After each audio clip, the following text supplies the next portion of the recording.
was a single young pup out there running streets. Young pup, really? I found out, young pup. You know what I'm saying? Right now, I'm a full blown.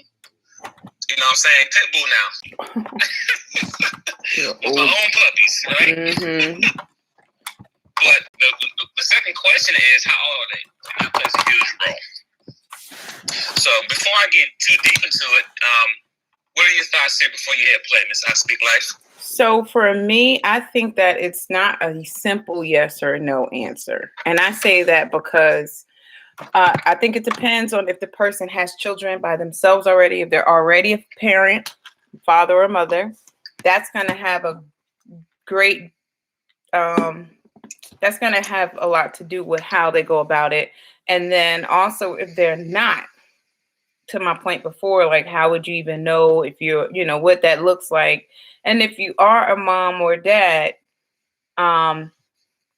there's going to be a certain degree. And I think that's when the age question comes into play, because like what was mentioned in the last conversation, I think we had at some point, if it's a young girl and you're a male, are you going to bounce this young girl around your lap and, play and love on her in innocence, in purity, innocence? If it's not your biological kid, you're going to automatically have that second guess in your head because it's not your biological kid. So to that degree, I feel like, it's going to be a barrier there that's going to, unless you fight past it, it's going to be a no. Well, I think he jumped the gun like all the way in. Like we even get to that part as far as the kids and raising them. And like you said, with the whole daughter or son. But I just think that, well, my answer is yes, depending on if they're already a parent or not, and the age of the kid. Put it like that. So you do think that men can raise kids on their own, right? So you say yes? Yes. And if we specify, are we talking about black men, all types of men?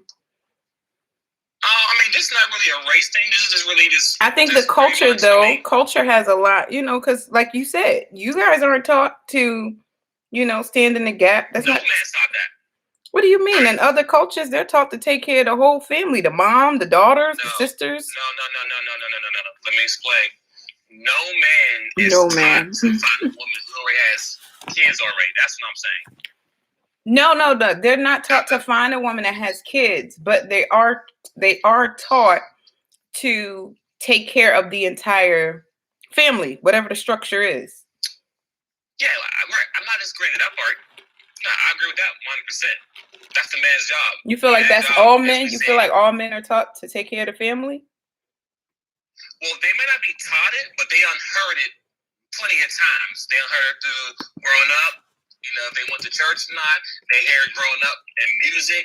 They hear it on TV shows and movies and stuff. So men know the core basics as far as what a man's supposed to do. Now, do they all do it? Of course not. Right, because they're not raising their own kids. I'm sorry. I'm gonna pull back. I'm gonna pull back. I'm gonna pull back. It's been a while. I'm excited. I was on vacation, guys. I had a little. Okay, you know what? We forgive you. What I'm saying is that, yes, that's the man's goal, right? That's the man's job is to provide, protect, and lead as far as the basics. Before we continue, just go ahead and play. We'll see someone say. All right. Somebody want to answer the question early before we get into it. Yeah, and answering what you just said about how would you know if you're giving the child the right love? I think it's if you've been given that love before, then you would know how to show it. I would think.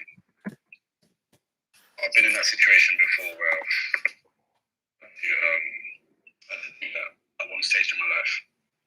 But yeah, I feel like if you've been shown love, you can basically give it. There you go. Thank you, sir. Yeah, thank you for that comment. Right there, Miss Speak Life. That's a good comment. When you say if you've been given that type of love, I think that's that's part of the thing. That's part of the issue. We talk about single parent homes and all of those things. So what type of love are you basing it on, and what type of love are you getting? But that's another conversation for another day, I think. No, just this part of the topic. So okay, we can go into it. We can definitely use that again in another topic, but that does play a role. That you know what I'm saying? If you have love in your life and you know what love looks like, it shouldn't be a problem loving anyone else. Right. Also, there's people I know that grew up without the mom or dad in the house, right? Either or both, whatever the case may be. And they want that companionship or they want that marriage as far as a man and woman together. So there's people who grew up with single parents but want the marriage part. So yeah, because most times they feel like they missed out. But do they want it because, you know, then, I mean, that goes into a lot of other things. Like, why do you want it? Do you really want it? Is it something you just feel like a void and you just trying to figure it out? But then that goes with the internal research when you just get to know you and why you feel what you feel and why you decide to do certain things. So I can believe that. Well, in most cases, most people don't know what it's like to be in a situation or do something until you actually live through it. Mm-hmm. You can want to be married, but until you get into it, you understand the concept of being married. You can want to have kids until you have the kids and see it's a daily thing every day. Mm-hmm. You know, you can want to be a CEO of a business, but you saw work and you saw going through it, like, oh, this is tough what I thought. Right. So it's all life experience. Right. Right. So yeah, I mean, again, thank you for the comment. Very powerful comment, because if you have not experienced love on certain levels, it would be very difficult to go beyond yourself and love a child that you did not create. So absolutely, I agree. You know, how you go about loving on that child and things like that is different. But to the topic, can you treat a child? You know, you could love them, but I'm not sure if you treat them, you know, how you would your biological. And especially for men, because we have a lot of men who aren't taking care of their own children. And then you have situations where men are there and taking care of children with the woman they're in a relationship with, and they don't see their own biological children either. So you have that aspect of it, as well as those men that just, look, I'm taking you and these kids, and I'm this man, I'm going to be the man. And that's just what it is, you know. And then those men, as we heard before, some of them are faced with a different adversity, because now the woman becomes the issue, right? Where she's like, oh, you can't chastise them, or, you know, you got to walk through these hoops and jump through these bounds, and don't really allow that organic relationship and bond to be to grow with the kids, because they're too involved, you know. So I think that's the other part of it.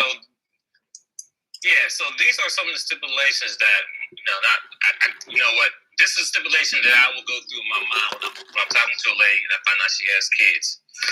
So first we'll find out is how old the kids are, right? Because depending on the age, it will also vary, you know, how the interaction is going to be. And I'll just say this for any man and woman out there, I mean, if you talk to a woman who has kids or a guy who has kids, this kind of goes back to dating with a purpose. So if you know you're not going to be long term or see a future with this lady, then or guy, well, you should keep it moving. That's number one. But number two, if you do see that, hey, I want to be with her, I'm more willing to learn her kids, be with her kid, you know, make them not be my own, but be a provider for the whole family. The age varies because how are they? Are they still in the months? Like, did she just have the baby? Or is the child still teenage age, right? Adult. Meaning like, okay, 13, okay, 4 more years out the house, not really a big deal, right? So let's talk about how it would differ in between those ages. So you have 0 to what? 8? I'll say, for me, it'll be from 0 to 5. 0 to 5 is fine. No issues. You can all hands down love this kid like it's your kid. Yes. And then from 13 and up, I may not be able to love them as my kid, but I can create a bond with that child as a friend, as a mentor to them, right? Because at a certain age, a young boy or young girl's gonna have their own mindset of who they is, their identity, who they want to be, and what they are, right? So I can't really change that part, but I can definitely create a friendship and bondship with 13 years and up. Now, the reason I say 0 between 5, because at that young age, you can mold the child to be who you want them to be. As far as disciplining them, give them, just teaching them how to be a young child, respect, all those things you can mold them into at a young age. So now you're saying from 6. So 6 to, you said 13? 12. Oh, 12. Yeah, so 6 to 12, 6 to 13, same thing, yeah. It's going to be tricky because at that point, kids are kind of, if their mom and dad, I'm going to say mom because I date women, so if their mom lets a little child get away with murder and do what they want, and when they get mad, they call mommy the XYZ, I have no control in that situation at that point because that child is spoiled their whole life. Mm-hmm. And I can't do nothing at that point because they have their own mindset. You ain't my daddy, or it's just no respect. Right. You ask them a question they're like, what? What into? But that's based on how the child was raised before I got there. That's why the age part plays a huge role. And number 3, I need to know the situation is with the baby father. That's number 3. I need to know, is he in the child's life? What happened between y'all two? How come y'all didn't get married? Is he alive? What is the situation? Because that also plays a huge role if I'm just trying to move forward. Does that make sense? Yeah, it makes sense. And what I did I'm on YouTube Live as well, and I did the streaming. I don't know if it's actually streaming, but so I got for number 1, how old is the kid or kids? 0 to 5, we said yes. No issue with loving and treating the kids like your own, right? It should be no issue. You kind of just go right into that. But then for 6 to 12, you can build a relationship possibly. So that's a maybe, right? And then 13 to 18 is just like a mentorship. You just create a mentorship type of relationship. That could be anywhere because, kids get mentors all the way up through college, through their career. So it would have to be that type of relationship. Now, we're just kind of blocking this, right? This is really not in any situations. This is just generally speaking. So, when you think about it though, right, you just mentioned the other part. Where's the father or where's the mother? For those of us that, the single dads need love too. So where's the other parent? And that's where you left off, right? Yes. Okay. Yes. Now those questions would be why aren't y'all together? What do we? Yeah. So I want to know why y'all not together. 2, is he in the child's life? And 3, what is your relationship at? Like, what's going on? Has he moved on? Have you moved on? Is he baby day? Is he baby mama drama? I need to know these things before I get into it. How does he feel? How does he feel about the man or woman raising his child?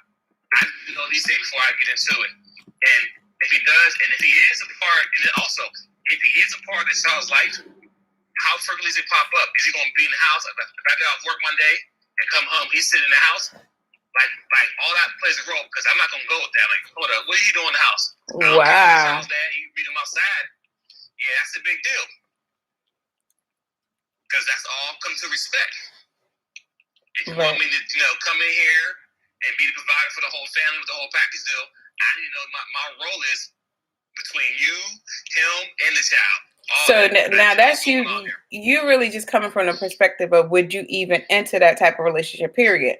Now think about it, like if you guys are already together, you guys already have this really great relationship and the kids are, let's just say between the ages of let's say she has 2, one between the ages of 0 and 5 and one between the ages of 13 and 18. Do you feel like you'd be able to treat these children like your own children, whether you have kids or not? And how would that look like? Are you going to be comfortable with, okay, say for instance, the male child is 13 to 18 and the baby, the 0 to 5, is a little girl?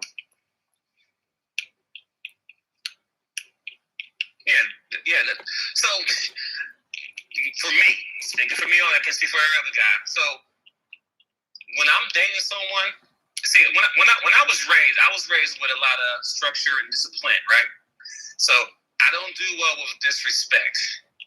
I don't do well with kids being in grown folks' business. Mm-hmm. So I would assume by the time I'm in a relationship with this woman I'm with, she knows what type of man I am and what she should expect from me being her husband or boyfriend, whatever, and what expect from me to be the leader of the house, right?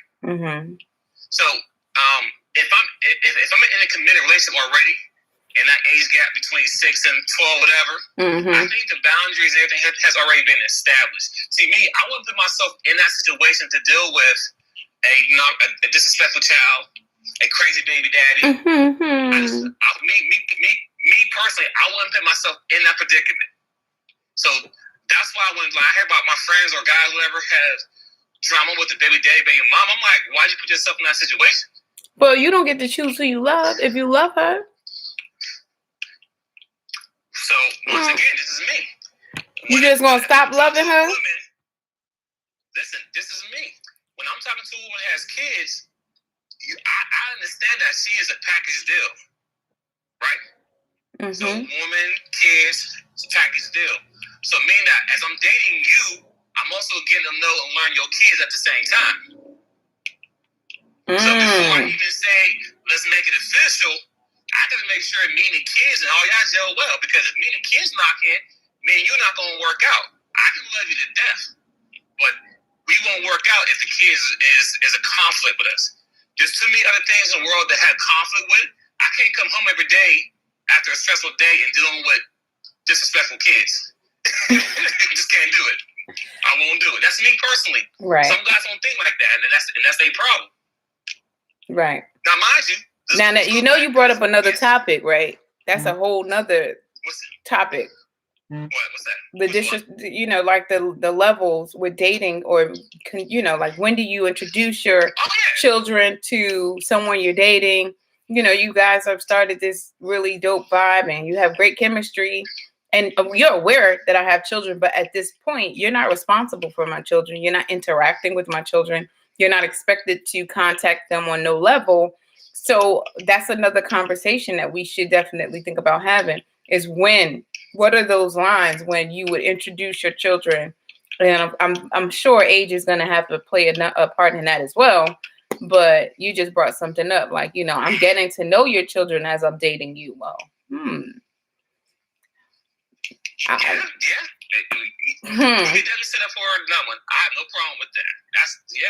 I can go into that. Okay. We got to talk about it, because Miss I Speak Life, I don't know. Like, wait, what? My kids? I don't know. So it's one of those things. It's a touchy situation, because you're talking about your children, and if you're a parent like we are, you know that these are the most important people in your life. You know, you're fully responsible for them until they reach a certain age. And even after that, you know, you still have some say. Like you still take on that other role in their lives, that mentor, that leader, whatever it is. So, you know, how a person interacts with your children is really important, you know, and when that interaction happens.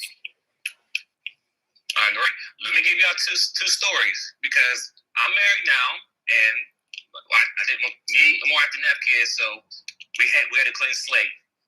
But let's go back before I got married, because I'm married doesn't mean I can't spit knowledge to y'all. So I was in two relationships with two women who had kids that weren't my kids. Okay, and one of them I was engaged with. So the first one I was talking to, the one woman I was engaged with, married her actually, right? Her baby had to be. Matter of fact, her baby wasn't even born yet. I was in the picture since day one. I'll say month 5. Month 5, whatever. So the baby wasn't even here yet. Okay. You met her while she was 5 months pregnant. Yes. Okay. Quick story how that happened. She was in college. Listen. She was in college. I met her Black Planet. We linked up. We didn't have sex. Cool, good conversation, but something in between, we lost connection, right? We stopped talking, whatever. And then at work, at my job, she popped in there and she was working there. And then she had a bump. Now it wasn't my bump, but she had a bump, a baby, right? She was pregnant. But we started talking again, got real cool, and like I said, we got serious, like really serious. That we got engaged serious, right? All right, so you cut the speed now. But the problem is, the reason why I accepted that situation and even proposed to marry this woman, because I was there before the baby was even born. Meaning, I was going to the appointments, prenatal. The appointments for the prenatal. I was going to all the appointments. I was there since day one. So the baby, the only thing she knew was just me. She knew me because her dad was in the army out of the country, but on top of that, he was a deadbeat dad anyway. So there was no conflict that I had. I never had any baby daddy drama with this dude. So that's what I'm saying. I had to make sure everything lined up. So yeah, I dated her, but it didn't work out. The next woman I talked to, she had 2 kids. Baby daddy also not in the picture. She had 2 kids, and the kids had to be between that age. I want to say, she had 2 kids. I think one was like 4 or 5, and the other one had like 8. Right? The 8 was that danger zone, right? Yeah. But long story short, the kids love me. They love me. The kids got along. They come to my house. They respect me because I demand respect the first day. I play no games with them. But it was a good thing. It worked out fine. The only problem with that relationship is that once me and her broke up, me and the kids were still attached. But I couldn't see them because they're not my kids now. Maybe, she would text and say, hey, the kids asked about you. I'm like, that's tough. You know what I'm saying? 'Cause I'm no longer with you. I'm not going to go in the whole situation what happened, but the point is that I got a bond with them kids, and they're always calling me X, Y, Z, but I'm not with the mom no more, so it just ain't working out no more. So they didn't end bad. Both places didn't end bad, but I'm just giving you an example that I know what it's like to deal with a woman who has kids. It's not end all, be all bad. So here's the issue, right? And this is why I feel like it's really tricky, especially for women. Like, you can't just date a guy, like this guy a lot, and then involve him around your children. And that's why I was saying, like, you saying you would get to know the kids, as you're dating. And me personally, I'm like, while I'm dating you, you're not, my children are so, you don't even know they exist in real life, outside of the fact that I have children. Because what happens if this thing don't work out? I'm not going to introduce my kids to every guy that I'm dating.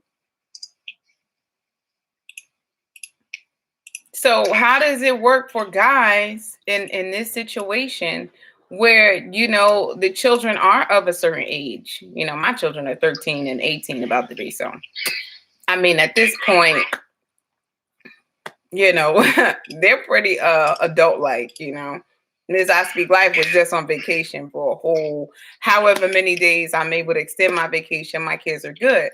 But at the same time, it doesn't mean that if a person is around them, there's not an expectation of love, of respect, of, development, whatever you have to offer, that you give that 100%. That would still be the expectation, that you treat the children as if they were your children, not that you get to tell them what to do, because that's the part that to me gets a little misconstrued. Either it's the touchy-feely part, where they're sitting, little girls are sitting on the man's lap. And I said this last night in the clubhouse room. Twins Inc. was asleep. But,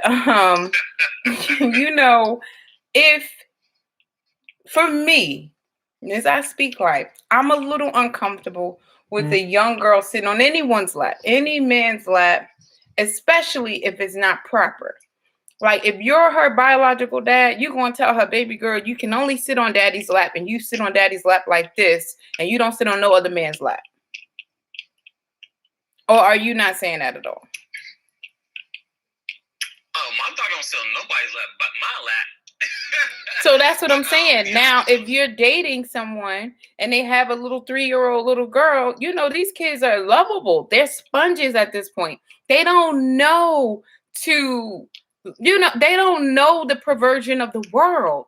So you have your daughter, and your daughter is there, and she's able to sit on your lap. And your daughter's what, 8 now? Yeah, about to be 9. Yep. Yeah, so she's already 8, and she can still come sit on your lap, love you. There's no perversion. There's nothing there. And you start dating a woman who has a 3-year-old, and of course, the 3-year-old girl is going to want to do the same. Are you going to feel comfortable? Well, it depends. For real, in real life. Listen, that's why the vetting process is very important. Before the guy, you gotta know the guy who you're dealing with before you introduce him to your kids, right? I'm not saying the same time I date you is the same time you bring your kids around. No, me and you date for months. Once we get to that next level, then we bring the kids in. But to answer the question about the little girl on the lap, the girl that I was about to marry had a baby girl, and I don't remember her sitting on my lap like that. I mean, I hold her because she was a baby, so she didn't really count. She was still a baby. I was putting ball in the mouth, so there was no sitting on the lap. You understand what I'm saying? But yeah, as a man, I wouldn't feel comfortable if no girl running and jumping my lap, especially if I don't got that bond with her. Like right. Like I will kill somebody for even touching her or looking at her wrong. You understand what I'm saying? Right. So I get what you're saying. It just really like kind of you have to really vet the guy you're talking with.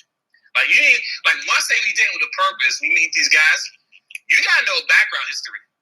Like, has he been locked up? I mean, now in this day and age, you can look up, you can turn somebody's name in Google, you can see if they've been arrested. There's free apps out there. You can see pedophiles live in the area. Mm-hmm. So the fact is that you've been. But maybe they're not a pedophile, and that was the other part of the conversation. Maybe the person is not necessarily a pedophile or would do anything perverted, but because they're an adult in a perverted world, they automatically feel a little uncomfortable, and they tell the little girl, "Oh wait, no, get down." Now she's confused. Well, why I gotta get down? What's going on? So there's gonna be a disconnect. That's all I'm saying. Could it be done without no disconnect? Can it be done just no issue, just for real? You gonna treat this kid like you treat your kid? That one's tough because I've never been in that situation. I couldn't really speak into it. Well, what's the listeners? We have a couple of listeners. Yeah. I want to know, this is really what we're saying. Can you treat that child? Like, you can love them and bond, but there's something about how you interact with that child with your own kids. Like, you be up under them. They can smell bad. I got an 18-year-old son. He'll be 18 in April. I'm going to hug my son regardless. I'm going to love on my son regardless. But will you have that same unconditional mannerism with a child that is not biologically yours? Is it possible? Now, of course, Miss I Speak Life says it's possible. I've adopted. I have an adopted daughter. My daughter was 16 when I got her. She's 24 now, and at 16, we already know. You about grown. You think you know everything there is to know. I mean, we can have a whole nother chat about that situation, just that experience alone. But can I love her? Do I love her? Do I consider her my own? And the only reason I acknowledge that she's adopted is because when people know my age and she's 24, they're like, what happened? What's going on? Other than that, I just I have 3 children. Whatever, 24, 18, and 13. Or 17 and 13. And then people be like, wait, how? You look so young. And I'm like, well, one is adopted, but she's still mine. And I don't care what happens. If she need me, I'm there. She's an adult. She's living her adult life right now. But I'm still mom at the end of the day. I'm still going to be that mom. And you have a whole mom. You have a whole other mom. She actually has 2 moms. I'm third mom. Interesting enough. So, is it possible? Yes, but I think, like our first the message said, you have to have either experienced or grew up with that love, or have a belief system that encourage you to behave in such a way that you can extend that love. Because I can't necessarily say that I grew up with so much love. I haven't. I mean, that's not my story. But once I became a believer, I was able to, but first of all, I believe what I'm reading. So I'm able to love and express that type of love that, Corinthians talks about, because I believe it for the entirety.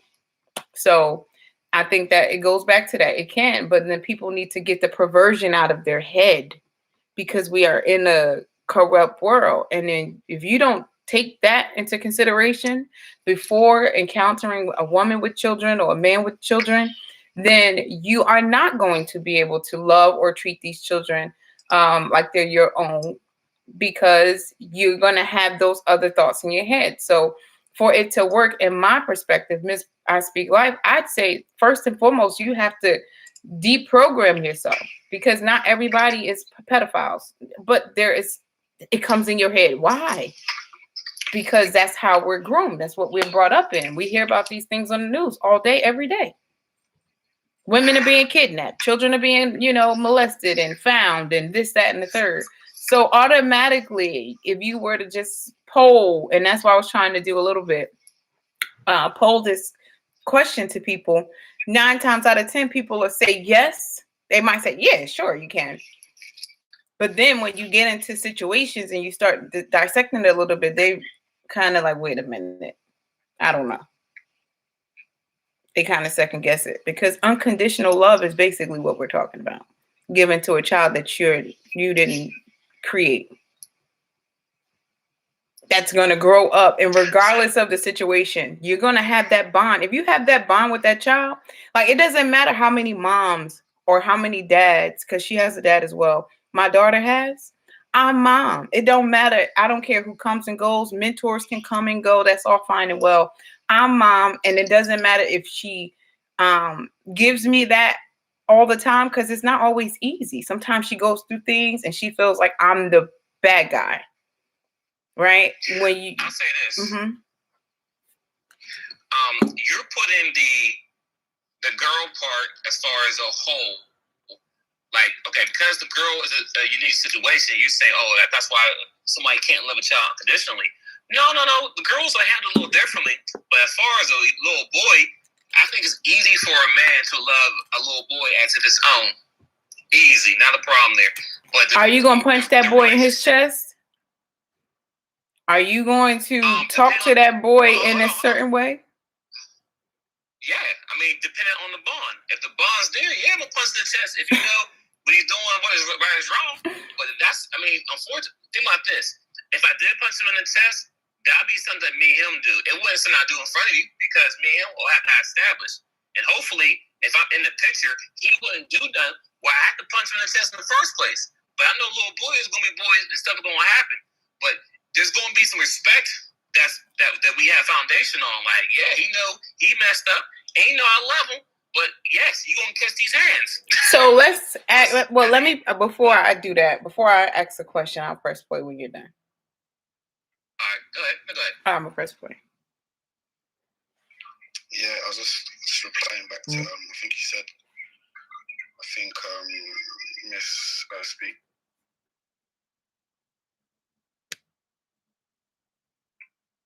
Is he breaking up, or is that me?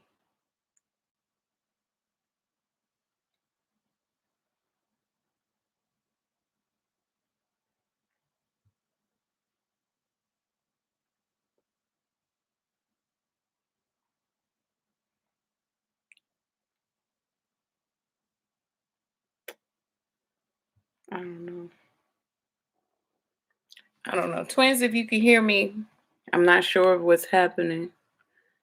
Looks like people generally are not they don't have bad tendencies. They just want to basically support and be there for the kid. So it's not always a case where they're going to be thinking like inappropriately in it. I feel like everything needs boundaries, but yeah.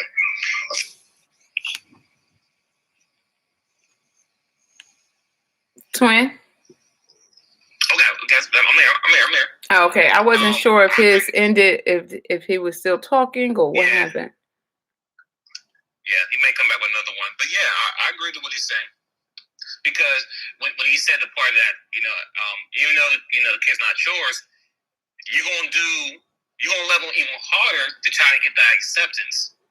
Not that you're trying to butter them up and treat them good so you can get the mommy. It's the fact that, listen, I want to let you know that I'm here and I care about you just as much as I care about your mom. Even though you're not mine, I'm still love you the same. Right. Now, the thing is this, we want to put our love out to them. Sometimes it's not returned, but hey, they can't say I didn't love them, right? In most cases, most kids that are, let's say they know who their dad is, and the dad is not around, the guy who's in the picture try to fill that void. He's not trying to be their dad, but he's trying to do what he can then, do to balance it out. Like, for instance, if the biological dad and I come to the games, then I'll make sure I go to the games and be a cheerleader for him. Not cheerleader, but you know what I'm saying? Be supportive of the son, right? Right. Even though I'm not his dad, I'm just here for him. Because those things go a long way. Right. Now, what if the dad is there? Listen, if the dad is there, mm-hmm. and like I said, long as the boundaries have been set, right? It's all love. Like, I know stepdads and husbands, whatever, they cool. They're not best friends hanging out at the park and stuff like that, but they now be cordial around each other, have conversation, and at least know, what it comes down to is maturity. Did the ex-boyfriend move on with his life? You know what I'm saying? Or did the ex-girlfriend, did she move on with her life? That's where the conflict comes in. If the people move on from a relationship and detach from the woman and more focus on the kids, I think everyone will be fine. But I think a lot of people become bitter in a breakup or jealous of XYZ and make the whole situation bad for no reason. Right, because the maturity level is not there. Right. Point blank, period. Like, and listen, my dad had 3 wives, and one cookout, we had all 3 wives there at the party. Okay? So, I'm just saying, it came to an understanding.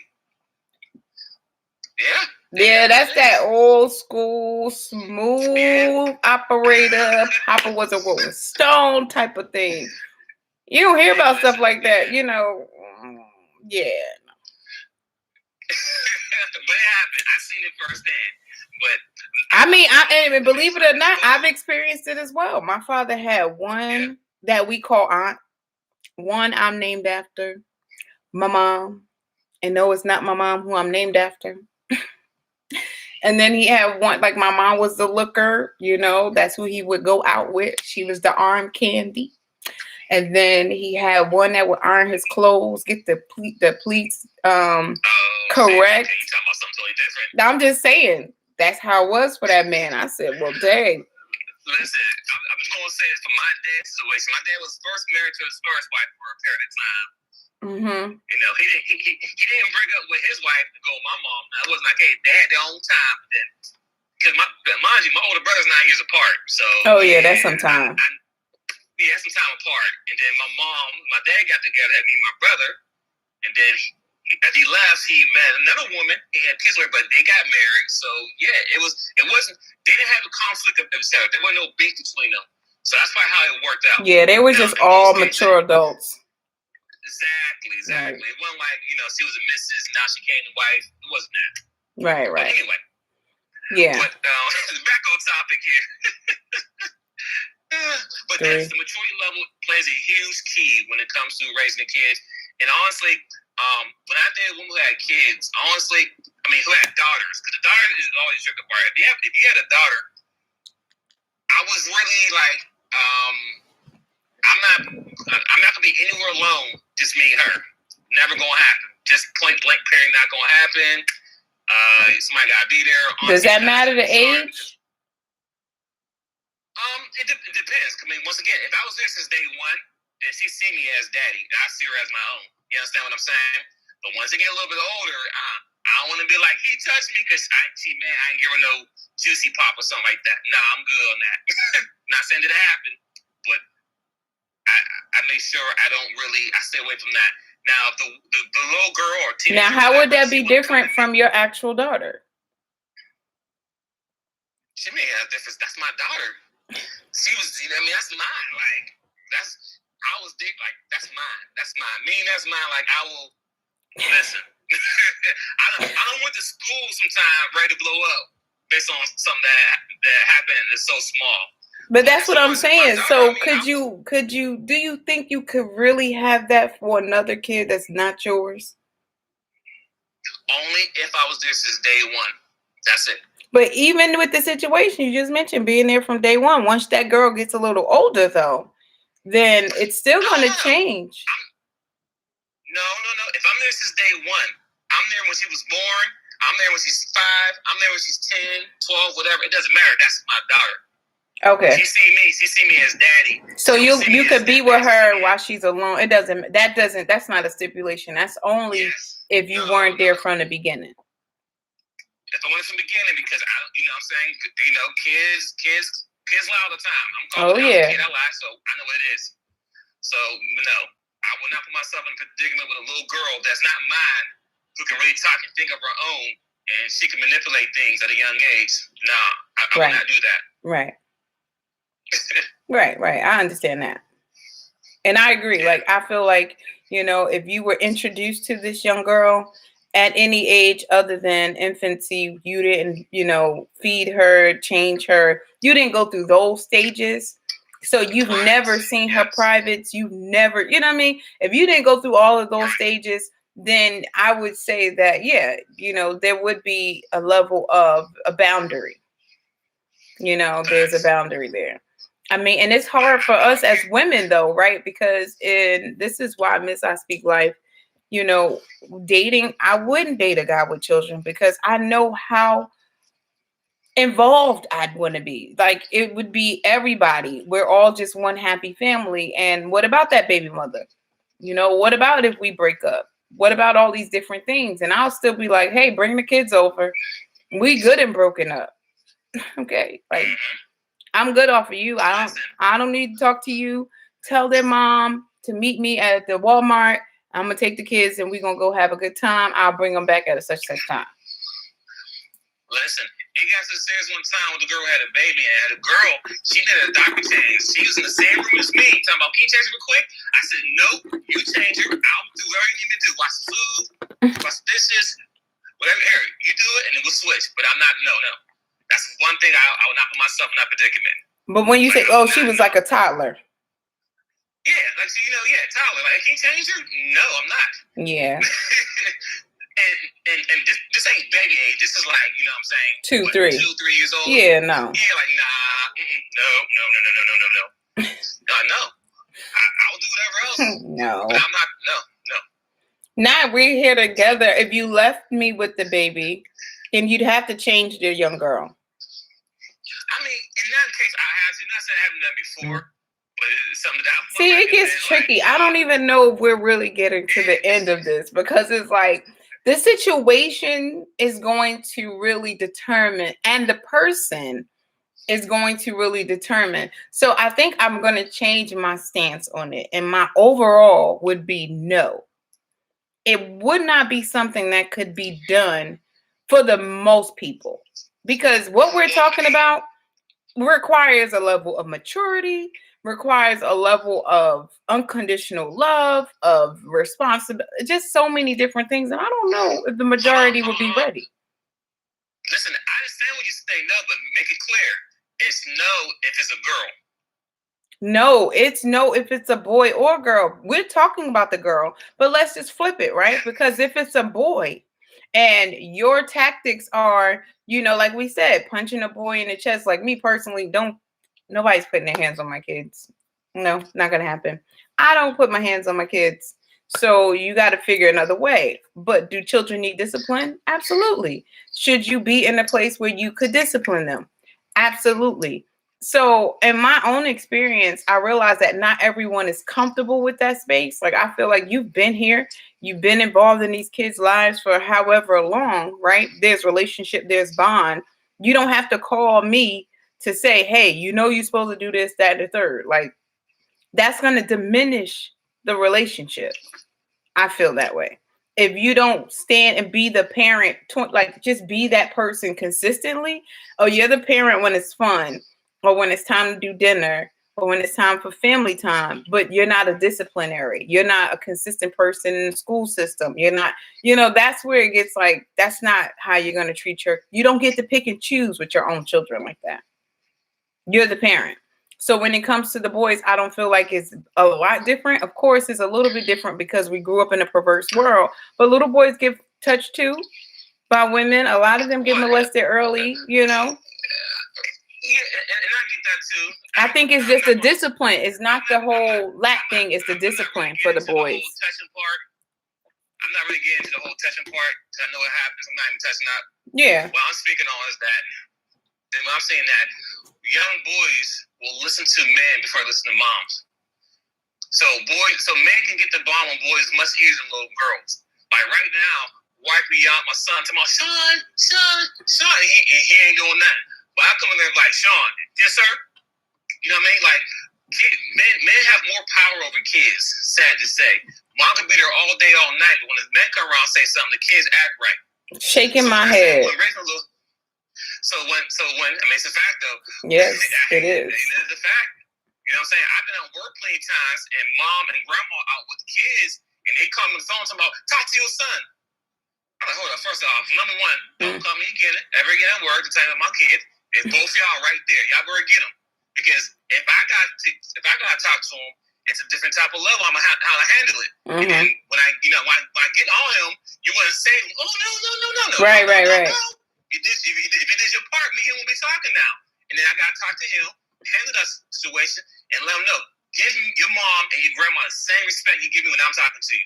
When I say something to you, you stop what you're doing. It's the same respect. It's all respect. And that's teaching kids at a young age about respect. That's a whole nother topic, though. But what I'm saying I just put respect up there in the YouTube live because that's a whole. That's where the barrier is. That's where the disconnect is because then the mom in the new situation with the mom or the father, right? They have to allow you that space to be that parent.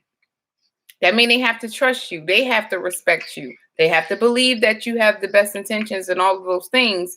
And then they also have to reiterate to the children that this is the position that you have. This is what it's going to be, period. And like you said, even with biological parents, sometimes that's a line that's really not, it's not all the way together, because moms will want to, hey, come get them. Come talk to your kids, whatever the case is. But we have to be able to be that parent regardless. It's not always easy. Now, I'm with you. And when you said earlier about punching them in the chest, let's be honest, that doesn't really happen until they come young teenagers. No one's punching a 5-year-old, 6-year-old in the chest when they act right. Well, if they do that, then that's abuse. Okay? Yep. That's number one. So if you see any man out there drop kicking their kid in the chest and punching body slam, that is abuse. That's not discipline. Well, that's what we heard. We heard that in what was the clubhouse room where the guy, he was like 6 feet something, and he's talking about his daughter was 6 years old, and he's talking about he spanked her. We like, what in the world? What you talking about? Right. And as far as little girls, all you gotta do, as far as any little something kids, ain't right. all you gotta do is raise your With little kids, all you gotta do is raise your voice at them and then start crying. That's all.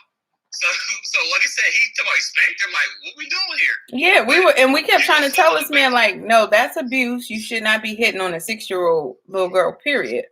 Right. And you should be able to use your words and use your tone.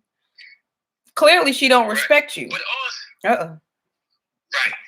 But like I said, when it comes to the point where I'm punching him in his chest, that means one, he's a young teenager, so he's feeling himself. 3, we don't have a conversation about this prior leading up to this. So you know what I'm saying, like. Right, you're just not walking out the gate punching him in his chest. Yeah. You're not just gonna do that. Exactly. Yeah. First time I come to your house, he say something back to you. Who you talking to? Boom. Right. So there's levels to it, but I get what you're saying though. Yeah. Like yes, I mean, I feel you. Listen, my dad was big on this. He didn't want no man putting hands on me and my brother. It's just not serious. Right. You got a problem, you call him, but don't. So my dad found out my mom was some dude beat me, my brother. My dad chased this dude down. it was that real. So I get that part too about taking hands on people's kids. But then See, what do that's you the do? problem. How do you involve a person in the relationship, and that person can be in your child's life on that level, but then you can't chastise them, or you can't do the parental things that Right. but how's that supposed to work? How's he gonna fully respect you if you're the other person? And that falls on the father or the mother who's raising the kid before I got into the picture. Mm-hmm.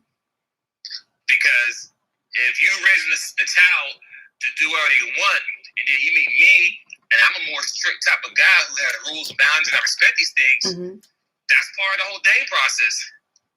Ask them, hey, how were you raised? Like, these are the questions people don't ask them when they date. Did you get beat when you was young? I sure did. You know what I mean? But you don't know these things. So when you meet a guy and then you're in a situation, you find out he's getting beat, so he's gonna be his kids. You don't know that because you never asked that question to kind of know what kind of person he is. But then some things you can ask a person. It doesn't mean that they won't, do these things themselves. I mean, right? They're not gonna come out and say, yeah. But when you're talking to people around our age group and you ask them, did you get beat when you was young? Oh yeah, I did. They can all relate to without even saying that I'm gonna do that with my kid. You can have an understanding, right? You got to do some critical thinking and assume some things when you ask certain questions. If you don't never ask a question about if they ever got beat, you don't know where they come from. Situation. Right. That's the point I'm trying to make. Right. See, you give me more content from our conversation than with a purpose. Woo, I'm ready for the smoke. Okay, dating with a purpose. Look, that's a good topic. We talked about that a little bit too. They was trying to comfort me a little bit last night. But Miss I Speak Life is strong. She stood her ground. And But yeah, dating with the purpose. I think for me, it's something that's new. It's not something we heard coming up. We didn't hear courting coming up. So I don't think we should approach the situation like it's a common or people should know, because this is not how we were raised. Going back to what you just said. Did you get beat as a kid? Well, that's a commonality. Most of us got beaten. Most of us. If you're late 70s, early 80s, and maybe early 90s babies, 90% of us were beat. Diapers started coming around with commercials and stuff, I think around the 90s, where you actually saw a child abuse commercial with 1-800 child abuse, right? Where kids start calling and saying they were being abused and stuff. But that didn't come until later. We didn't have those outlets. We didn't even know we were being abused. A lot of us, we thought we were being chastised or disciplined. Right. And also, just give you a little nugget. So we asked them, have you got beat when you was young? And they said, oh, heck yeah. And then you can ask them at that point, how did that make you feel, right? Because some people say, I deserve it. Some will say, you know what? It made me who I am now. Some will say, you know what? I know what I could do. If I have my own kid, I'm not going to beat them. I'm going to do X, Y, Z. Those are questions you're going to find out how to make them feel. Mm-hmm. So you can pinpoint, if I do get a relationship with this guy or woman, how they going to handle their kids. Mm-hmm. That's all. Right. No, I agree. It just depends on the dialogue, the way you choose to go about asking these hard to ask questions, but necessary questions. I mean, listen, you have to be on your Jeopardy game when you're dating and you have kids. But how realistic is that though? Like when we say these things, we say them real blanketed. But okay, you're on a date with somebody you just met, and they're just questioning you, going through a series of questions. How are you guys really getting to know each other? Like, all right, I'm just being interviewed right now. That's not. Well, I mean, okay. The answer to that question is that when you're dating someone, what is the end game? Like, are you dating just to have a fun, good time? Or are you dating possibly, hey, this might be the person I marry? That's the first thing you realize. Right, but that's something that's new. Like, we did a poll. I get that. People aren't thinking, oh, am I dating this person to marry them? Because a lot of us, we weren't, well, you already know my situation. I didn't believe in marriage. But a lot of people were taught, marry around 35, 40. So marriage is kind of like, that's settling down. That's after you done dated and soared your royal oats, right? So where's the intentional part? We missed that whole meat and potatoes. So we got to give them the meat and potatoes about that as well. And I think it makes a lot of sense when it comes to the topic that we're talking about, because then you go into that unconditional love thing. Can you love this person unconditionally? Okay, I say this. All right, I just say you may not be dating someone to marry them, right? But you should be dating with a risk. The risk is, what if I get pregnant? That's the biggest risk that you do when you're dating somebody. Forget the marriage. You may not get the marriage, but what if I get pregnant by this person? Every girl that I dated, outside of a few of them, I looked at them like, you know what? If I get them pregnant, they will not be a crazy baby mama. I can make it work. Then I get married, but I see them, they can carry my child. That's how I dated. That's how I did my dating life when I was running these streets. I can say about 90, I can say I'll be fair, about 85% of women I mess with, I know that if I got pregnant, that it will be a good relationship overall. But that's the risk you take playing Russian roulette. Like, let's be real here.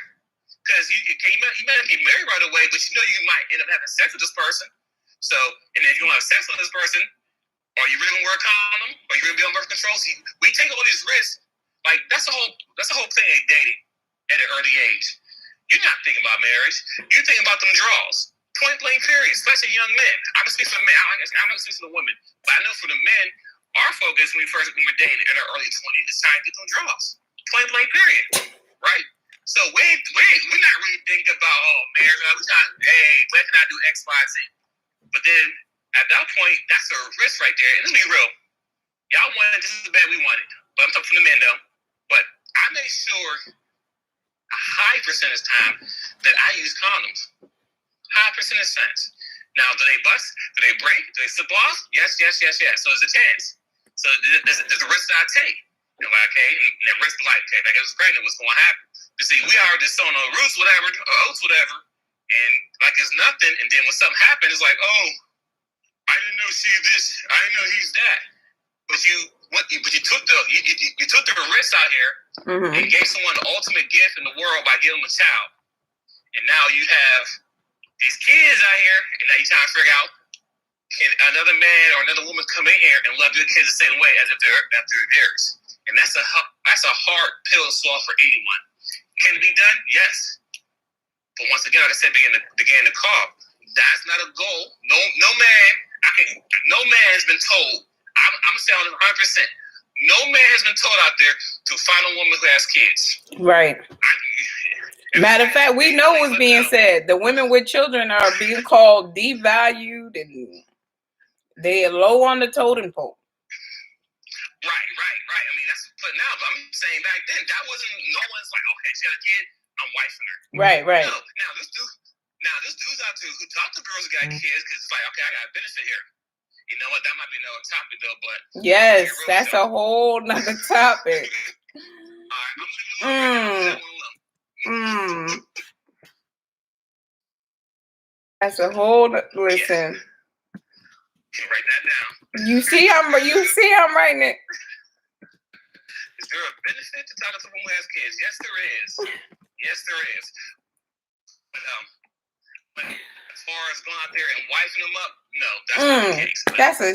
That is something else. I tell you, boy. Yeah. So I think we both agree on this one in terms of our topic. Can a man treat a non-biological child like his own for real? Yeah, it's yes and no. It's in between, yes and no. Yes. I've done it. I can't give a solid no, and I can't give a solid yes. Yes, I've done it. I feel like that my love is unconditional. It don't matter where I go. I'm going to say that I have these children. These are my children. I honor them in that way. But then we do have the age situation, and then the man and the girl child versus the behavior of a boy child, and where that man role comes in versus the female. If I'm dating a guy and he has 2 young daughters, could I date a man with 2 young girls? As a woman, and their mom may or may not be in their life. How much clinging to me are they going to do if they have an absent mom? They're very clingy. They're going to be very clingy and very territorial. Yes. So, these are the things, like I think we mentioned early in this session, is that first and foremost, if you do not intend to be with this person, if you are not aware of or nor have the ambition to intentionally date, don't deal with someone who has children, for sure. You should just date people that are single completely. And because it's a package deal. It's a package deal. So I think that is, we settled. It's no, I don't know. What else can we say on it? Unless we go into situations. I mean, you're right. And that's gonna be a whole nother topic. We won't say that for another topic though. What we can go into, but I think, like I said, on both sides of the table, I think we're both saying the same thing. Yeah. And it's there's not a clear cut answer. Can it be done? Yes, but the stipulations. There has to be stipulations. It has to be discussed. Now, of course, in depth. It has to be discussed. In depth. In depth, especially if you're a mother and you have girls. That's the toughest part right there. Absolutely. I mean, I'll tell you the truth. For me, I felt like once I had my children, and me and their father didn't work, it was just a wrap after that. I'm just going to be single, because how am I going to do this? Am I even going to trust someone enough to come in and do, all of these things? So you definitely have to have the conversation in depth and be secure with yourself, be secure with the person that you're with, because also on the flip side, that person has to validate that young girl. Yes. So that person has to tell that young girl, you're beautiful. That person has to compliment her. That person has to, engage with the young girl so that she has that validation. If you're not comfortable, again, I'm not going to go through it all again. We definitely agree that it can be done. It needs to be where it's understood prior to engaging in that type of relationship that you see a future with this woman. So I think we also agree that dating for some time before the introduction to the children is another thing as well. Although, I've heard, a man knows he want to marry you 3 months in, 6 months in. Bro, I don't even know who you are, but okay. I guess I didn't. I mean, 7 years ago, I met you and you still doing things I never thought you'd do. So I don't know how that works. So, but you were there. You heard it. You heard those words too. For me, I don't know if it'll happen that way, because I need to get to know you before I even introduce my children to you. If I'm dating someone. Yeah, because there's more of a risk if you have kids. And it doesn't matter that my children are about grown. It's still a no for me. And when you don't have no kids, then you can go in it and, you just got to learn. You have to take the time to learn each other. Right. But you have the kids factor in. That plays a huge role. Right. Yeah, I think that's it. You can wrap it up here. All right. We thank you guys for tuning in, for joining on our YouTube live. Hey, y'all. On the Stereo app. Join us again. Well, today is Friday, and we have tried in the past to do 3 p.m. and 7 p.m. Not sure we're going to do that tonight. But we'll talk about it. If so, we will share that we'll be on at 7 to discuss this topic, or maybe we'll choose another topic. I don't know. But thank you guys for always coming and supporting us. Thank you guys for the repost. These things are like free 99, but you took the time to do it. So we thank you. We thank you for all of the support. And again, can a man treat a non-biological child like his own? For real? Well, Twins Inc. and Ms. I Speak Life say yes and no. Yes, for the most part. No, depending on the situation and circumstances. So, age, respect, all of these things. But it's situational. So, for the most part, if a person is coming in mature, loving, yes, it should not be an issue. I think we both agree on that. Yes. All right. So thank you guys. Again, I'm your girl, Miss I Speak Life, and I'm here with my good friend and brother, Twins Inc. This is the real deal versus how you feel. We are glad to have you, and we hope to see you again. If not today at 7, for sure Monday at 3. Oh, we have a message before we wrap it up. Okay. I'm gonna press play. Tony the Tiger. Miss I Speak Life, twin. What's up? What y'all got going on? It's Tony the Tiger. I got time today, y'all. I'm just coming through, showing some love, saying, I'm gonna park with y'all, see what y'all got going on. Tony.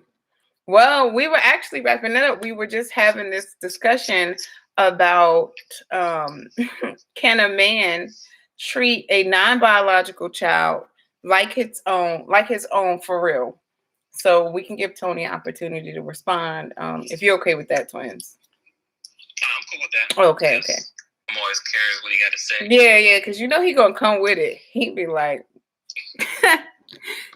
yeah, sure we can. No, we won't though. It'll be an answer like, yeah, but nah. Like, well, anything's possible. Right. I won't do it. Somebody out there might though. But while we're giving Tony the Tiger, thanks for coming along, Tony. It's always love. We're always glad to have you come and join us. But while we're giving him an opportunity to respond, do you want to have this again? Other guys, everybody out there listening, if you guys, didn't get a chance to send a comment, we want to hear from you guys. We want to know, do you think it can happen for real? We done tried to dissect it as much as we could. We see that it's a lot of situations, that's going to really determine the outcome. But for the most part, you guys heard what we had to say. All right, here's a message. I'm going to press play. Oh, I got bars. I believe yes. I believe it only because I've seen it done. I've seen it done on both ends. On the father's side, I've seen it done on the mother's side, and I've seen the love for the parent and the child outlast the relationship that the parent was in. You understand what I'm saying? Like even after that's over, whereas though they still maintain that relationship, and that's love. That's love, because there's nothing else that holds you there at that point. If you're not even with the person who's the natural father or the natural mother, and you still have that connection, that's nothing but love. Love ain't what it say, love is what it does. It's what it do. Told you he was going to come with it. Love ain't what it says, it's what it does. You better go ahead, Tony. Yep. We agree. And it's good to hear that, some of us are experiencing this. There's representation of this, because that's not the case for everyone. I know for me, I do come from a family where, my father had custody of all his children, the ones before my mother and him, and of course, those that came from the marriage. So prior to marriage, he had 2 children, my brothers. You never hear me say half brother, step brother, or whatever people say. Those are my brothers. So the 2 older ones call my mother mom. So it is what it is. So I agree. I'm glad that there's representation, that people can see this happening. Right. Like I said, don't go in these rooms in clubhouse, whatever, telling people about no, we don't talk to women who got no kids. That's a lie. Men do it all the time. So don't get caught up with what Kevin be saying, talking about women's values. I mean, don't get caught into that, because there's men out there that actually date women who has kids, married them, raised them, and let the kids as they own. So, that's a problem. And I think a lot of people get stuck with what he's saying. He's only speaking to the ladies out there who want a man who is a higher earner to take care of her and all her kids. But that's a whole other topic. But we can wrap it up there, though. Yeah. I mean, ain't nothing wrong with wanting a high earner. I don't care if you single, kids, whatever. You can want what you want. I think the issue is that it's not clearly being said that you should be aligned with whatever it is whatever you're going to get. You can want whatever you want, but you're going to need to be equally yoked with whatever you actually line up with. You get what I'm saying? Like, you can want to date Beyonce. Are you going to date Beyonce? Chances are no, right? So that's all I'm saying. But if you want someone that you can want those things, and definitely go for a Beyonce look-alike, you know, she got to have this, you know, you can put those things in your categories if that's what you do. But if you're not in those same spaces as a person that has that, then chances are you're just going to want that, you know. And what Kevin Samuels, from my understanding, what they don't say, or what he hasn't said, or other guys who believe him or follow him, because from what I've heard, he's not saying things that are far-fetched or wrong. I just don't think that the entire understand, the context is not being clear, because you can't just say blanketly a single mom has less value than a person who doesn't have children. Where in the world? How could you say such a thing? That doesn't make sense. Now, what if you go and you date this woman on the strength that, oh, she don't have children? Guess what? She can't. Now you got to adopt. And he does say all that, but the problem is people don't listen to his full show and listen to what he's saying. They only take these snippets that people put out there from a snippet. Got it. That's the problem. It's like people not doing their research. That's what I'm saying. So the context is not there. Exactly. Yeah, they're just saying bits and pieces of what he's saying. They're not saying when he said this, what else did he say with it? You know, they're just taking that one quote, running with it. Because I'll tell you, I've heard it. But on top of that, then you have these little boys out here. I'm calling them little boys because they take something that he said and run with it. Like, yeah, he said this, but say everything he said. Listen, repeat everything, not just what the one part you think it is. And because some people just think because you make a lot of money, it makes you a high value man. No, that's one part of I think 4 points or 5 points that he had with that. Yeah, you understand what I'm saying? Right. and it wasn't be a high earner. Right. You know what I'm saying? You make $100,000 a year, you're a high earner. Doesn't mean you're a high value man. You just make good money. Right. And I think you're the first person who ever mentioned that Kevin Samuels even have points where there's a value and there's parts of it. I've never even heard that. I only heard 6 figures equal high value. I'm like, whoa, that don't apply to me, period. Because I don't look at people's money to determine their value at all. So let me go ahead and press play. Listen. Oh, go ahead. Go ahead. No, what were you going to say? Okay, I'll press play. I was going to say, I was just going to say, listen, when you love somebody, wait. you're willing to take on what they got going on. You know what I'm saying? You like bring it, because I love you. You know how like when you get married and like now y'all file taxes together, and because like anything you owe, all right, cool, we owe that. That's our tab now, and that's what love is about. That's what love is, and that's why I said love ain't what it says, what it do. Bottom line. Ooh, that's awakening right there. You ready for that type of love, Ms. I Speak Life? I don't know. He said y'all sharing taxes and debt. Go ahead. What were you about to say? Thanks again, Tony. That was a good point. Love is what it does. You got to be prepared for all of that stuff, though. I just was like, whoa. Go ahead and play again. All right, I'm here for it. And it's a difference between reading and comprehension. You know what I'm saying? So it's like, I mean, I have a bookshelf. I have a bookshelf because I read. I read. I like to read. Reading is good. I've always liked to read. But I know people who've read thousands of books, but they didn't get anything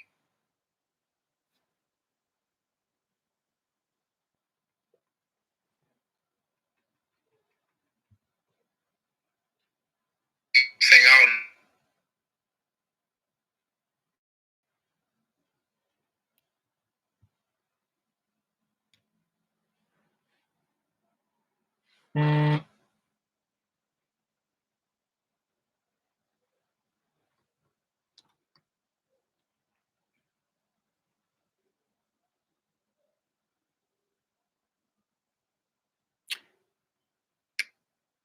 I don't know.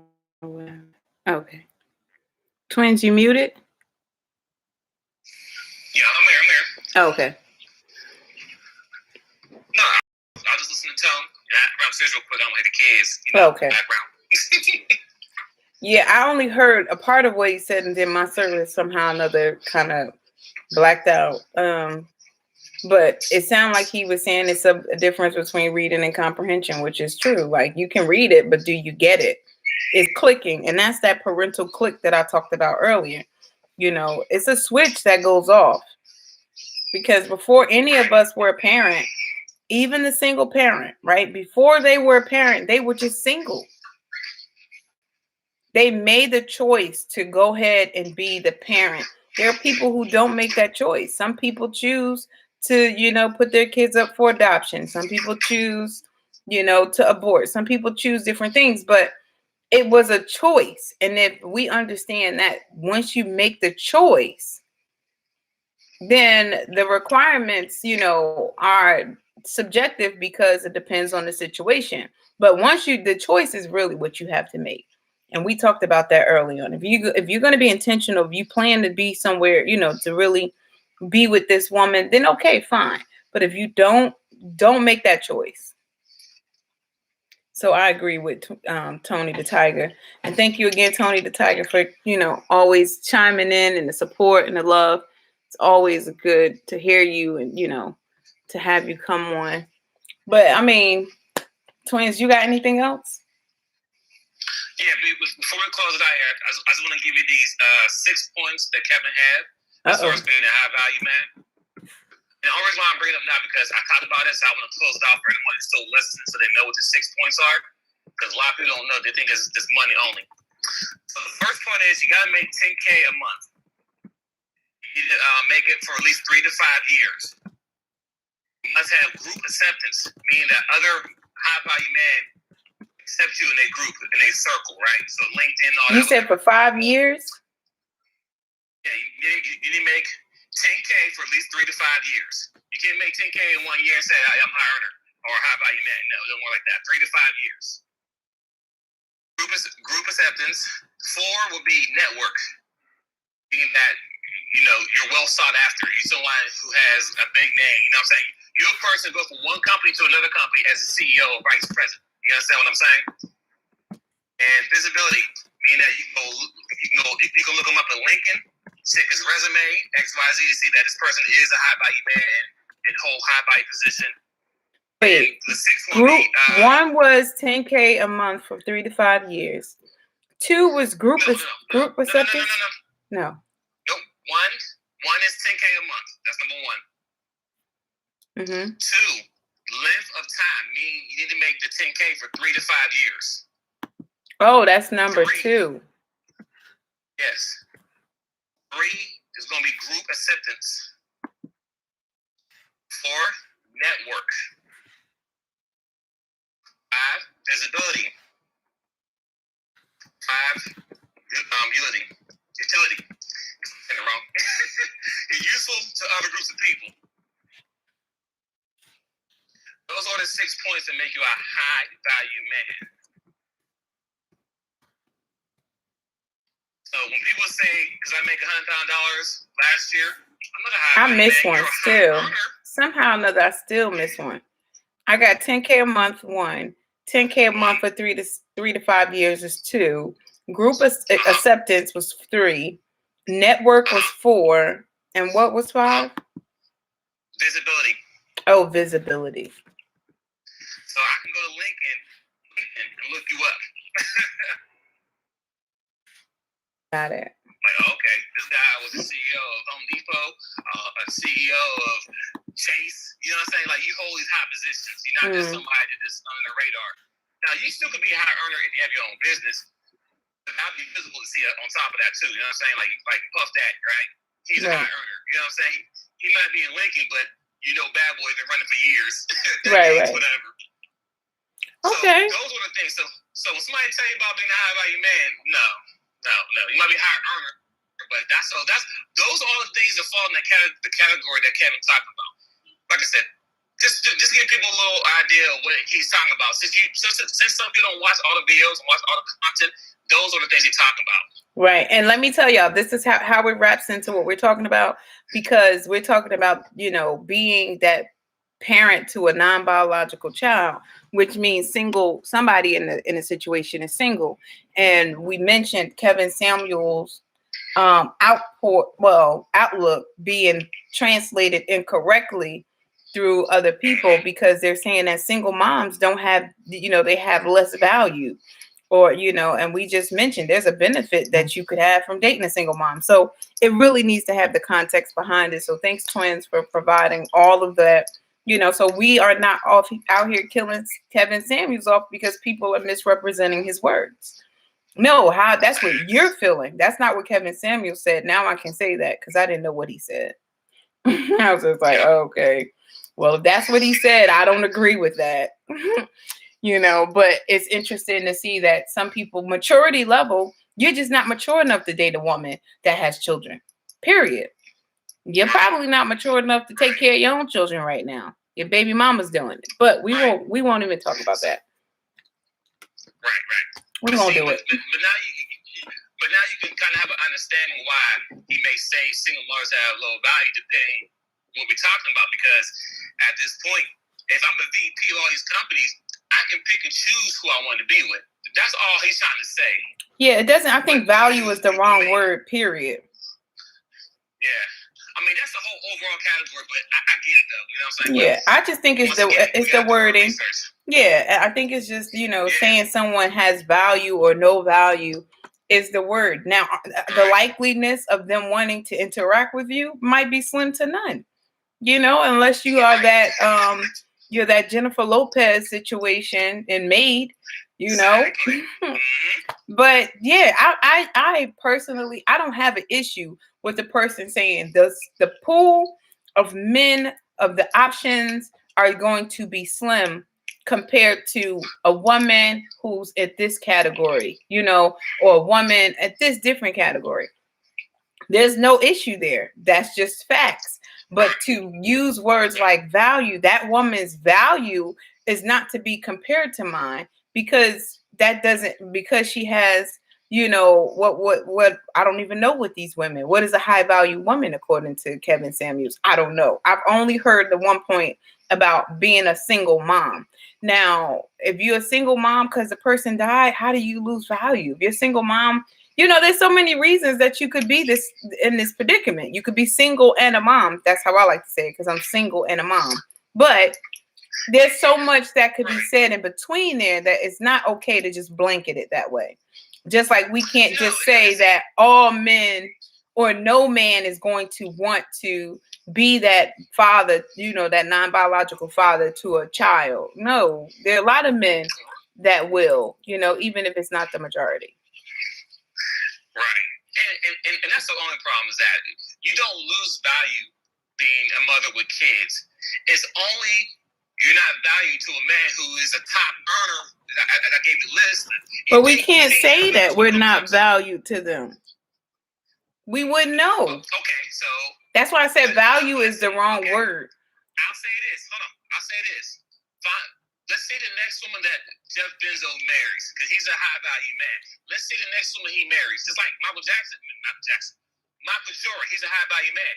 He didn't marry no 34-year-old, or he's 50 now. He didn't marry no 40-year-old woman his age. He married a 20-something-year-old woman. I'm just giving you the facts. Yeah, but that's not because these other women didn't have the value that he may need as a 40, however old man he is. That's preference and opportunity. So he has a preference, and because of his status, he has the opportunity, because ain't no 20-year-old woman just going out there for no regular 50-year-old man either. It's because of his money, but it's not because of his value. And that's why I'm saying that we keep using value, and value is not, I personally feel like value may not be the right word. But then again, you know what? You know what I do? I'm going to look up the word, because I need to know if it's the word value or what it is. The regard that something is held. Yeah, value is not the right word. The word value means the regard that something is held to deserve, the importance, worth, or usefulness of something. So, yeah, value is not the correct word. Because you can use anything you want to use, like people use words they want to use how they want to use it. All I'm saying is this. Mm-hmm. And every time a VP or CEO, whoever divorced leaves their wife, they go with someone much younger with no kids. It's just that simple. I can list you guys right now who left their wives and got somebody younger. Brad Pitt, not Tom Cruise, but I know Brad Pitt for sure. The only point I'm trying to make is that those guys up there that's in the high 10% is that I'm nowhere near them. I can't pick and choose the woman I want. I got to stay in my range and pick my options that I have. Right. But that's the problem. But that doesn't mean you have less value. That doesn't mean that you don't have a regard, you don't have the importance, the worth, or the usefulness of something. And that's what value means. So that's all I'm saying. Listen, the reason why he's saying value because they are high value men. If I'm Jeff Bezos, I don't see myself finding a woman with 3 or 4 kids and marry her. I built this empire all by myself or with my ex-wife. If I was gonna do that, I'm not saying my ex-wife. That's all I'm trying to say. But where's the value in that woman? Just all you're mentioning in these different scenarios that you're talking about the high value men. You've established these men as high value, but if you're not paying attention, you're still going based on their status, right? But then when you talk about the women, you're really only identifying that the women are younger and they don't have children. But where's the value in that woman? What does that woman bring to these men? There's no value in a woman. The value to this is another topic. The value to those women they're younger. The value is just that one day younger. So a high value woman. There's no such thing as high value woman compared to high value man. What I'm saying is this: they want the younger woman because one, they slimmer, their womb is still fresh, so if they want to start a new family, they can. Like Michael Jordan did, he proved it. Ooh. And they don't care about how smart they is. Them themselves is the value. Like you think Michael Jordan's girlfriend is somebody about Michael Jordan? I don't know. So it's just like these men are marrying these women just on the strength of their age and the fact that they don't have children. Listen, just do the research. Every man who has a lot of good money, has a lot of great power, when they leave their wives, who they go with. You can look it up. It's clear as day. The woman's always younger, and they have kids with them. I say Michael Jordan because everybody knows who Jordan is across the whole world. And when he left Rwanda, or Wanda left him, whatever case may be, he picked a Brazilian, I don't know her race, but she picked a young lady, slim and trim, and got her pregnant and had twins. You tell me he gonna find a woman his age and have kids with her? But listen, we're getting off the top of here. Let's cut it short. We can wrap this up on another episode because I don't want to get too deep into this. This could be another topic if you want to. Yeah, because now I'm interested to hear, because you just said there's no high value woman in comparison to a high value man. So that's the topic. That's where I want to go. I need to understand. Hold on. Oprah, J-Lo, who else? Wait, these are the high value women. I'm saying J-Lo, Oprah, who else? I don't know, because I don't know what you're basing it off of. Is it that's why I was asking for a high value woman? Is it the same stipulation? $10K a month for 3 to 5 years, group acceptance, network, visibility, and utility. Is that the same for women? So, it could be, but are they out there? Are they out there? Yeah, they're out there. Women are making more than men at this point. We know that these women are out there. Okay. Show me a business besides Oprah who's running a Fortune 500 company. Wait, you just went from just $10K a month to Fortune 500. Because I gave you an example of a higher man. I gave you Jeff Bezos, gave you Michael Jordan. Yeah, but those are the highest of the high earning men. You said the stipulation for high earning men. Brad Pitt. Hold on, Brad Pitt. Well, not high earning. I'm talking about high value. So you said stipulation for value, not just high earning, because a high earner can make $50K, $500K. There, what's his name? That owned Tesla, and he's the richest man in the world right now, right? What's his name? Elon Musk or Musk. Yeah. Musk, right? Yeah. So Elon Musk, he's the richest man in the world. Does he have value? Yes. Yeah, he does. He has monetary value. Power. Yes, he But does. no, he has value too because he got group acceptance. And Elon Musk's tweet right now, everybody buying into Bitcoin. Everyone's gonna buy in Bitcoin. Everyone's if you go say buy in Clubhouse, everyone's going to jump on Clubhouse because he said it. He has power. He has worldwide powers by saying things. And how is he useful to other groups of people? Once again, if you say buy this, people's But going that's just him saying, what is he doing for other groups of people? Because that's when you say utility, I'm thinking someone who's more like a philanthropist, somebody who's giving back, someone who's doing something for people. But if that's not the case, then I don't know. Again, I'm just trying to go by the 6 points here. Yeah, so he's being useful to groups and other people. So he's definitely being utilized. Okay. So Elon Musk, I mean, no argument there. The man is the richest man in the world. Like, I'm not arguing with you, to say if he's valued. But I'm saying that we're naming people like a Elon Musk, a Michael Jordan. These are the top of these are the elite, let's just say, of the high value men.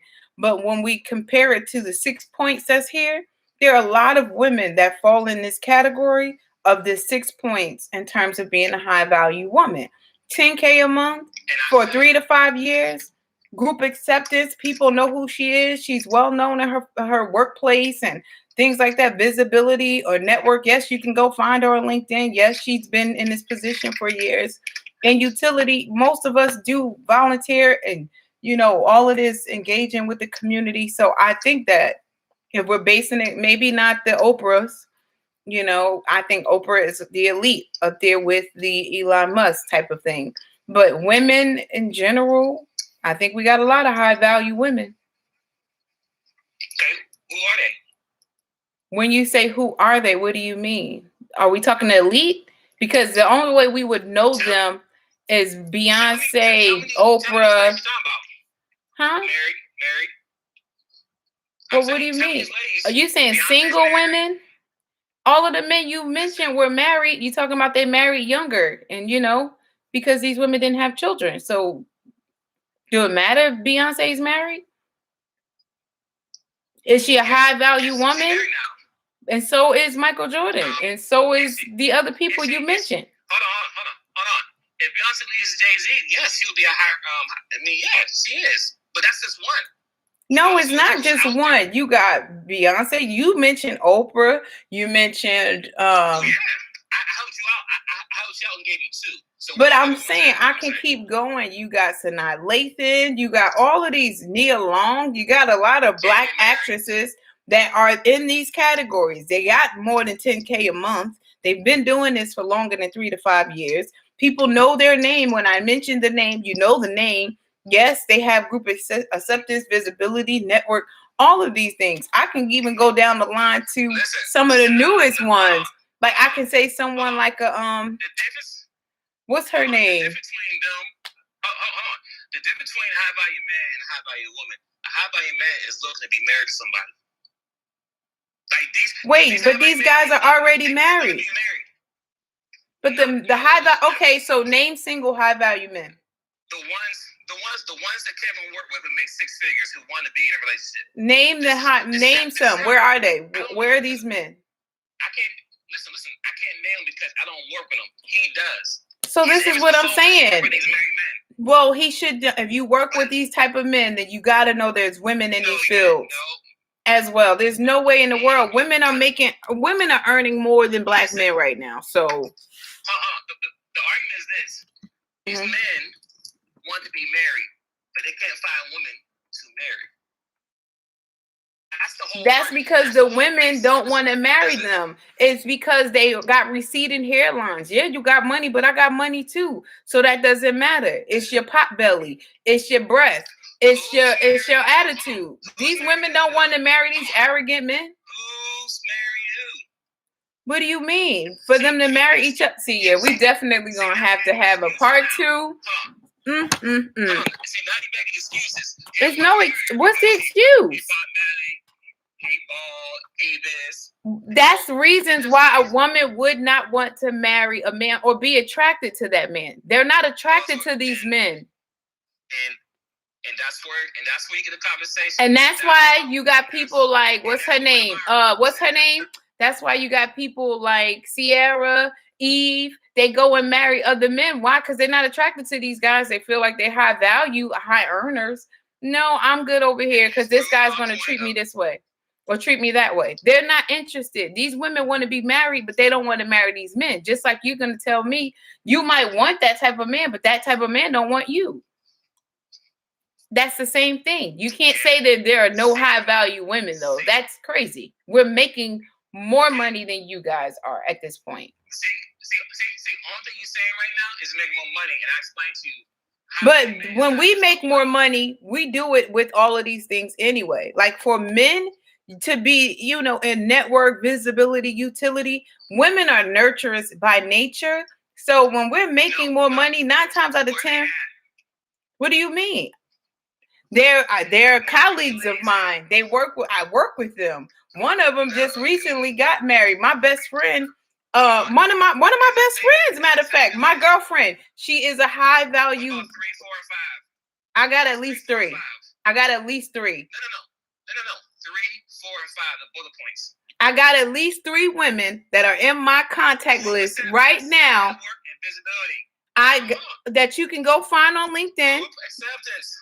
Okay, what do you're not understanding? They're accepted. They're accepted in groups.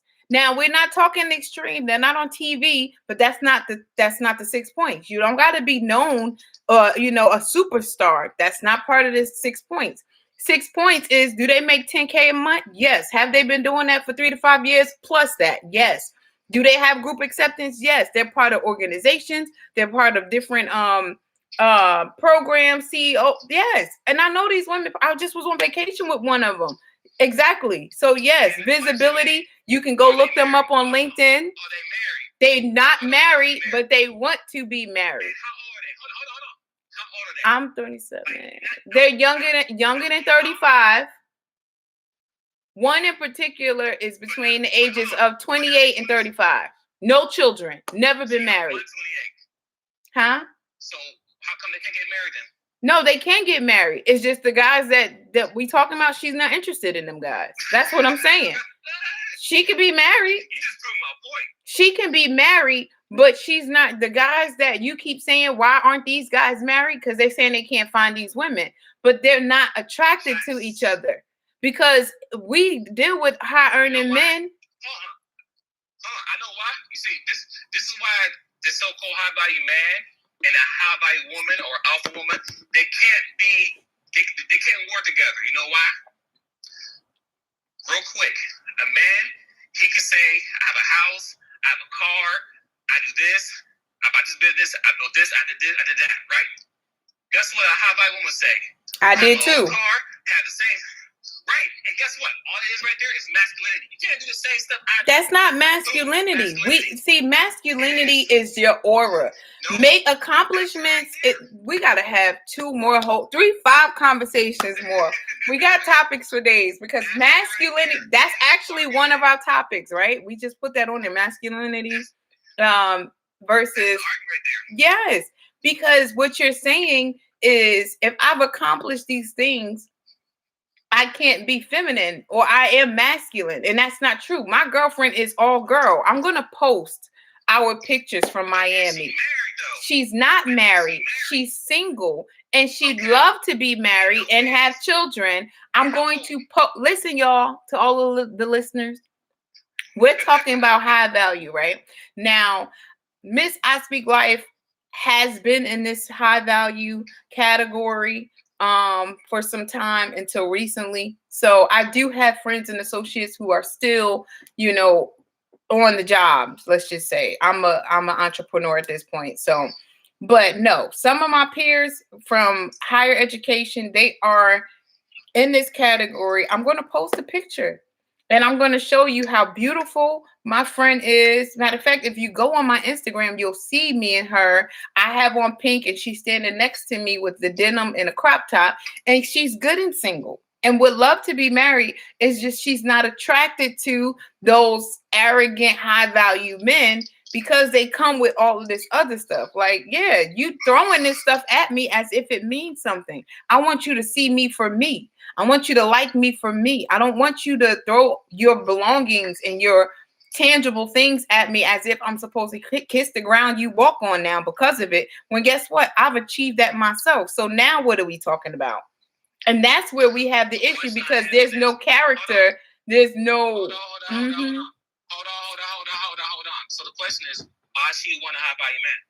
No, I didn't say she wanted a high value man. That's the point. She's dating, but what she's dating, has she decided to marry it? No.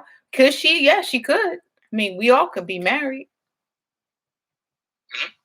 So, but you saying that because value means something different to her than earning. Listen, I get that, but you're saying that these guys got all these stipulations. Okay, cool.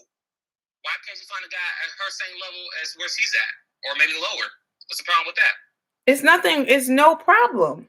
The issue is that you're saying you're on one end, you're saying why can't she find a man? One is a man that finds a wife, and you're talking about a category of men that are saying it's hard for them to find women, but these women are out there. You said where they at? I said, well, I have a couple of them who are my friends. Now it's all of these. Well, why is she this and why she didn't look?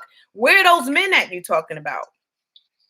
Where are all these high value men that have all of this? They ready for marriage. They ready to intentionally date. I told you, those high value men don't want a high value woman. So then what are we talking about? Then it doesn't matter what the value is. If you have a baby, if you have all of this, if they don't want that, they don't want a high value woman. They just want to complain about it. They really want baby mamas. I'm with you on that. Hold on. I'm with you on that. But guess who's complaining about that? The women. What you mean? We're not. How are we complaining about it? You guys are the one. Kevin Samuels is not. 80%. Hold on. 80% of Kevin Samuels' audience is women. Well, that's not a complaint. That's a listening. The men are the one complaining.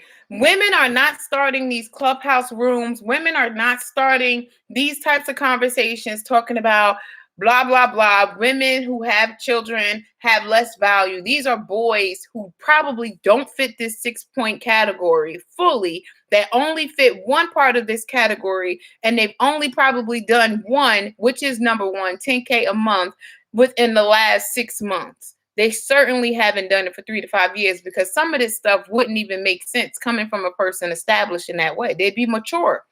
They wouldn't even come out their mouth and say that a woman who has kids has no value. And that's what's being presented. And we already established that it's out of context. That's not what Kevin Samuels is saying. It does. Do you understand? To those guys, it does.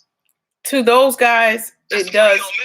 To that guys, it does. For them. You mean the boys? Talking to a woman who has to the men who are the top earners, I want to say like 10%. I'm not talking about those men. I'm talking about the men in these clubhouse rooms. Because that's not who these men in these clubhouse rooms, they not the high value men you talking about. No, they're not. Exactly. Not at all. Exactly. So you saying it's the women that complain, but it's the men that's pushing this narrative that are not fully adult men. They're boys. They're not these high value men. You don't hear Elon Musk having this conversation. You don't hear Michael Jordan, these men you mentioned that are now married. You don't hear them talking about a high value woman. Because they got the woman they want. Exactly. So who's pushing this narrative? The men that can't get the women they want. Now, you initially said these high value men are looking for women to marry. Yes. Well, if you such a high value man and the narrative is you can get any woman you want, how you don't have a woman and why aren't you married? Because they are so one, they're not in the top level as the Jordan, Elon Musk, Brad Pitt. They're not there. They're like maybe 2-3 levels below them. But what difference do it make? They don't get that. Hold on, let me explain. They don't get the exposure. They can't walk in a room and be like, oh, that's so and so. That's not those men are not the famous guys, but they have the power in the business realm, not in the superstar TV realm, in the business realm where they lie at.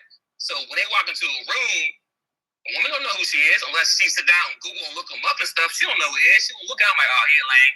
Next. But those are guys who can't get the woman that they really want. And the woman they meet are the ones that nobody wants. That's what I'm saying. How? Something does not make sense here. I'm gonna digress for a second to dissect and to take in what you just said. And I'm gonna press play because to me it don't make sense. But let me ponder on it while I press play. Hey y'all, dope question. And I know this is coming from Kevin Samuels, but Kevin Samuels wouldn't say that any of those things that make a high value man make a high value woman, because you can't ask them to be named in all of these categories that are masculine and then say, hey, you're so masculine. It's like, well, the bar you set for them is masculine. Like, you gotta, if Pick you a want her choose. to have the same things as a man, you can't then call it masculine, Right. because you just said it was neutral. Right. See, the problem is, no. That's what I'm not saying that. I'm not saying that, and Kevin's not saying that. He's not saying the woman needs to be at the same level as him. See, if y'all watch this video in content, you will understand that he's not saying the woman needs to be on the same level as him. What is he saying? If you listen, I've been saying over and over, as a man, we work hard for X, Y, and Z. If I bring these things to the table, I'm an entrepreneur. I worked hard. I built these businesses. I own my cars. You cannot say you bring the same thing to the table. That's not what we want. I don't want to be with another man. I didn't even say, you said, oh, I can do that too. How? No, I need you to bring I could be a good wife. I can be a cook. I could be a lover. I could be a supporter of your business. I need those traits to be the number one thing. So this really makes no sense to me. No. Then this is really, really confusing, because who better to have that type of energy, introduce that type of energy to a man than a single mom? But at the same time, single moms are the ones that are the narrative. And I'm not talking about Kevin Samuels, because you just clarified what he's saying versus the boys that we're talking about, that we keep having these types of conversations because this is being pushed by boys. This is not being pushed by women.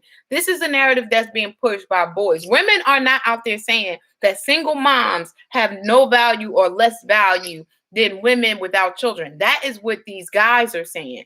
They're creating rooms with hundreds and thousands of people in them saying these things. So if you're saying that a high value man, according to Kevin Samuels' point, would be attracted to and would want, these men want women, right? Okay, on one end, it sounds like you're saying they want women that match them, that match their fly, that can do what they can do, or have reached that certain level of independence and maturity, as well as, if we're using the word value. But then on the other end, you're saying don't bring that masculine energy. I want a woman like a baby mama or a mother to children to come and be ready to be a wife and be a mom to, I want to put seeds in and be a mom and clean the house and all of these things. But where are they looking for these women? Because if that's the case, what woman wouldn't want a man that can take care of her to come and take care of her, and she take care of him in that feminine way? What was the question? Well, make it simple. What woman? Okay, this is two questions, because I'm confused by what you're saying. Because like I said, on one end, it sounds like you're saying these high value men that Kevin Samuels are mentioning want to be married, right? They're looking for women to marry, but the women they're looking for, they don't want them to be women equivalent to the type of lifestyle they have. Women who are high value in the sense of they make money, they don't have children, they're single, they're not married or whatever, but they exist. But then on the other end, you're saying they don't want that. They don't want that alpha female, because that's masculine. They want women that are going to be nurturers, which would be like the moms, right? The people that have children that are nurturing, that will have, No. I'm saying, and I'm not saying they want baby moms. I'm saying, what wouldn't they? What my point is, Well, my question is, where are they looking? These men that have this value, that want to be married, where are they looking for women if they don't want to marry the women in the same boardrooms as them? I wouldn't be answering the question because I'm not a high value man. I don't know where they reside, where they go, what they do. Right, but then at the same time, you can say that women who have children are of less value to these men who want women to have children and don't want them to have this level of. This is all right. I'm gonna press play because I'm not getting it. I'm a little. I'm gonna press play. Yeah, what's the problem with finding the guy at her level? Thank you, Groovy. Thank you, Groovy. That's what I was saying. Wait. How you saying thank you? Wait a minute. What did he say that you could say thank you to? Because he answered the question that I said earlier when you said about that's your girlfriend, who's a high earner and all that stuff. And I said the question to you. I said, why can't you find someone either her level as her or maybe lower? But who said she couldn't? She's not supposed to. She's not supposed to find a husband. I said this earlier when you asked that question. It's the man, these high value men that you're talking about that are looking for wives. You said she attractive, right? Yes. You said she attractive, right? She is very attractive. Okay. She work out everything. So good. So, and I'm sure she have dudes either slide her DM all the time, XYZ, whatever. So I'm pretty sure she had 100 opportunities to find the right guy. The question is, why has she found the right one yet? You just said that these men don't want these women.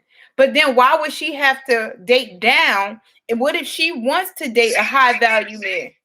That's what Groovy just said. Why can't you find somebody either your level or somebody? Wait, before we go down, let's talk about why she can't date someone her level. Where are those men at? You just said they're not looking for those women like her. Why aren't they? Because they find it masculine. No man wants a woman who has that masculinity. But she doesn't. That's what I'm saying. We saying these things blanketly, but if you saw my friend, you'd know there's nothing masculine about her. Listen. You gotta listen here. Masculinity for a guy. This is masculinity for a guy. Own my house. Own my car. I created business. These are man traits. When women say, I own my house too. I own my car too. I own his own business. Okay. You're doing the same thing the man is doing. That's the same thing. You're echoing the same thing that the man just said that he does. That's it. And that's all y'all lead with. You don't say, oh, I'm a good mother, I'm a good leader, follower, supporter, all that. No, you lead with the same masculine energy that men work hard to do. So no man will. Think about it. Okay, say this. Name me one top earner man, top earner woman together, besides the Benzo, but start from scratch together. But name me one. So we're not talking like Jay. We're not saying like Will and Jada. We're not saying Jay-Z and Beyonce. We're not saying Hold on. You can say Beyonce, Jay-Z, because Jada and Dane were together and they grew into their business. They were small actors, TV shows, they got big time together. But they were high earners at that point in terms of high value. It don't matter. It doesn't matter that they became elite. They started at high value. Jay-Z, Beyonce is different. Hold on. Jay-Z, Beyonce is they're only ones, but outside of them, name me two other people. What? Okay. Gabrielle and Dwayne Wade. When last time Gabrielle had a movie? See, this is what I'm saying. And now I'm pressing play. I'm not doing this with you. I'm not doing it. Exactly my point. When is the last time Gabrielle had to be in a movie? She don't have to anymore. Why? Because she's a married woman. She's home taking care of children. So all of that, she was masculine. No, she obtained all of these things in her femininity. She was always a woman on screen. And with Dwayne Wade, she's a woman. Gabrielle's not a good one to use. Oh, she's a perfect one to use. All right, we got 4 whole messages. She's a perfect woman to use. She was a high value woman before she married Dwayne Wade. Now she's a high value mom. All right, I'm gonna hit play. Now, I've watched the Kevin Samuels, and I literally went all the way back to when he first started, and he was talking to men. And he was telling men how to become better, but like most things, men didn't give a fuck about that. So he didn't have a lot of things. And admittedly so, he said when he started talking to women is when he blew up. So like most things, black women blow things up. We multiply. Just like example, Candace Owens or Tommy Lauren or anybody else that come across our radar that we find disagreeable with. But I honestly agree with Kevin Samuels. Me too. What he's saying makes sense. If you spend all your time making money, all you're gonna want is surface level shit. So you should get surface level shit. That's why I never understood when people call women gold diggers. It's like she worked hard to look like that, so she should go with a nigga who worked hard to get his money, so he could pay her and maintain her. It's hard to maintain a bad woman. That shit ain't cheap. Thank you. I agree with her. I agree 100% with. Thank you again for justice. I agree 100%. And what I'm saying is, it doesn't make sense. This is the only part that's confusing is all get up. Is there are these high value men that are prepared for marriage and can't find a woman at the same time could marry any woman they want. I don't get it. I'm trying to figure it out, but I'm gonna press play. It's like some men who don't have children don't want the baggage of a single mother. Like, you don't have your full time with her. You know, it's just a lot going on. I mean, it's just a preference. It's not that anyone has lost a value. Some people, it's just a preference. Like, if I had kids, I wouldn't mind dating women who also had kids. You know what I'm saying? But I don't have kids. And the women that I dated who did have kids, I ain't had no time. So it's like, well, damn, I need to find someone who also don't have kids, which is getting harder these days. I'm almost 30. So, like, women my age, they all seem to have kids. And sometimes that just started to piss me off. That's just me. Let's talk about it. Let's talk about it. Yes. Now, all of this deep value, I appreciate your comment, sir. I agree with you. It does not have anything to do with your value. It is preference. I prefer to not date a man with children because I'm clingy. I will take the kids on. That's me, Ms. I Speak Live. You prefer not to date a woman with children because you don't get the time you need and you feel like it's baggage. Point blank, period. Point blank, period. And you know, he's saying the same thing with high value men said. He's just saying the same thing. Oh well, the same thing we're saying. If you're going to say that women who have children have less value, then high value men have less value for women like us. Because I don't care about all of what you got if you're not, like the other sister said, if you're not trying to maintain this bad woman that you want. Justice and Groove, we both agree with what I say. No, I agree with what they're saying. I don't agree with what you're saying. 2 for 2. But I also would speak, even though Kevin Samuels do want black men and black women to date, it is a very whitewashed idea of society. And I get it because he comes from the corporate world and we all know that has not a hint of what the fuck ancient Kush look like. But for black women in particular, being an entrepreneur has always been in our spirit. Always. You go back to the motherland. Like, we always been about commerce and, you know, making things and creating things. And because all businesses is systems. It's creating systems. That's really what it is. Like, so, like I said, I do. And we're the best at it. I agree with him on a lot of things, especially like what somebody will want, like, because it makes perfect sense to me. But I do think that it does not give credence to, you know, black culture or, you know, original people culture on this planet, personally. Again, I agree with Jeff. No disagreement there? I agree.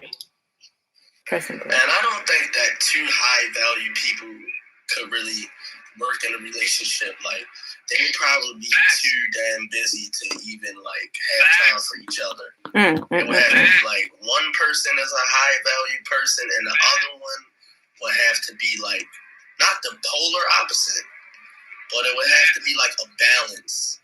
You know, everything has to have a balance in it. Facts. So if you're gonna say facts to that, twins, right? If you're saying facts to that, then what is the status? What is the premise that these high value men are seeking these women that they can't find women to marry? If they're not looking for women that are equivalent to them, because if they're looking for lower, dumb, they want the opposite, maybe not polar opposite like he just said, but if they want the opposite of what they have going on, how is it difficult for them to find women? How? Why are we sitting here rating women if that's the case? If men don't care what a woman has and how much she make? Watch the show. Nope. Watch the show. I did watch it. I'm not about to start watching Kevin Samuels. I'm not about to do that. I need you to watch the full episode because you don't know. You don't watch it. So you speak on something you don't know of. Watch the full episode. I'm not doing it. Monday. All right, we might watch it. We might do a watch party. I might go YouTube live with twins. Instead of us having a 7 p.m. show, we might just watch Kevin Samuels. What time you say? 10 p.m. Eastern time. 10 p.m. So Miss I Speak Life might just sacrifice some time in my life that I may never ever get back for Kevin Samuels and Twins Inc. So we can really get down to the bottom of it. Because from what I've heard Kevin Samuels say in these 6 points, I don't disagree. I agree. The only thing that I'm confused by is, wait, if you mean high value based on this 6 points, I'm not talking about stardom. I'm not talking about the elites. I'm just talking about regular Joe Schmoes who are high value. They're in that 9 percentile, right? These guys that you're saying and Kevin Samuels is saying they're ready for marriage. They want to marry. These are the same guys that you're saying can date any woman. And this is why baby mamas have low value, because they're looking for younger women with no children. If you take that same circumstance and just say, bruh, I don't care what you're looking for. The reality is it's a lot more baby mamas out here than it is these single women with these nice bodies. You're going to have to pay for that. Listen, Groovy just hit on top of the nail, and he kept it simple, sweet, and right to the nail. Two people who are both alphas cannot work together because both y'all are working hard. When are y'all gonna spend time with each other or do anything? If I got fly here, you got fly out there, you got fly out there, you got. But that's why I said. Hold on. No. He made it perfectly clear. If you don't get that, I can't tell you nothing else. No, it's not about not getting that. That's not the issue. It's not about. The point is, if you know that alpha female, and this is what your point is, the alpha female and the alpha male do not mesh well together, right? What is the alpha high value male looking for? That's my question. And you saying you don't know. So hopefully Kevin Samuels is going to tell us tonight. No, I tell you, he's looking for someone who's there when he need him on top of the dime. He needs someone who can raise his kids. Someone who can start a family with. That's what they're looking for. It may sound like, oh, so you want a girl who's sitting all day having kids all day? No, that's not what it is. But he needs his wife to be. I'll call it, hey babe, we're going to cruise. Okay. He can't say, hey babe, we're going to cruise. Oh, let me check my schedule to see when I'm free, so we're going on a trip. Oh, but you can't. Okay, but you want her to have these babies, and then you want her to be this hottie, and then you want her to be able to get up and go at any given moment. It just sounds unrealistic to me. That's all I'm saying. It's just like a person. If you could tell me as a single mom that realistic. It is realistic. Hold on. Just like Sarah can get whoever she want. That's real. That's what she want. Who is Sarah? What's wrong with that? Why can't it? Sierra. Oh, Sierra. Well, wait a minute. Sierra didn't just get what she wants. She had to go outside of the race to get what she wanted. What? You said go outside of what? Didn't she go outside her race? I'm thinking Eve. Hold on. I got Eve in my head. No, I'm thinking Eve. Yeah, no. Sierra's good. Yeah. I'm going to hit play. I think the biggest thing, Mrs. I Speak Like, if you actually go into it, I think it's a weight thing that Kevin brings up specifically especially with Black women being overweight the way that we are, unfortunately. But I do have to say, he speaks about it as a surface level thing, but it is a health thing. Because subconsciously, you don't want to marry somebody that you're going to have to, super take care of when y'all get older. Like, yeah, life is going to come at you, but don't make it harder. So, so I think it depends how you take it. If you take it on an emotional level, then it's going to feel like, oh, he's attacking the aesthetics of Black women. But if you take it on a logical level, like, we do need to be healthier to produce better, in better situations, so we don't have a high, mortality rate when it comes to giving birth. So, like I said, I get it. I think he serves a purpose. See, there's so much more context there. Thank you again, Queen. First of all, like I said, I don't disagree with Kevin Samuels so far from what I've heard. And again, tonight, if we do this listening thing, I might listen tonight.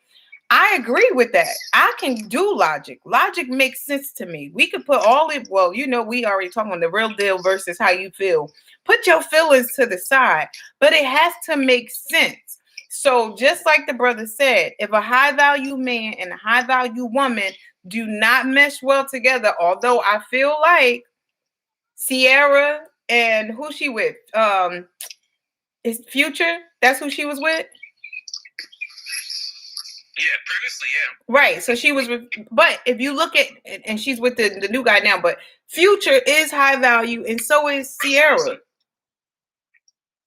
Huh?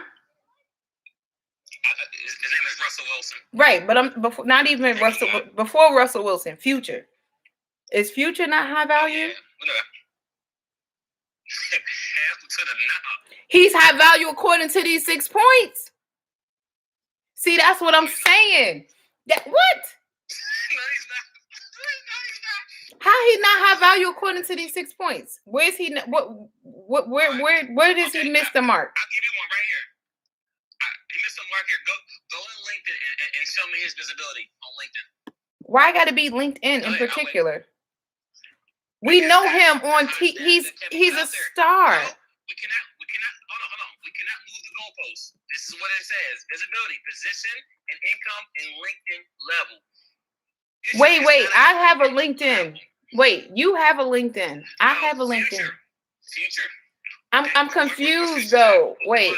Okay. So it's definitely LinkedIn. So if Future went right now and created a free LinkedIn account, because these are LinkedIn's are free.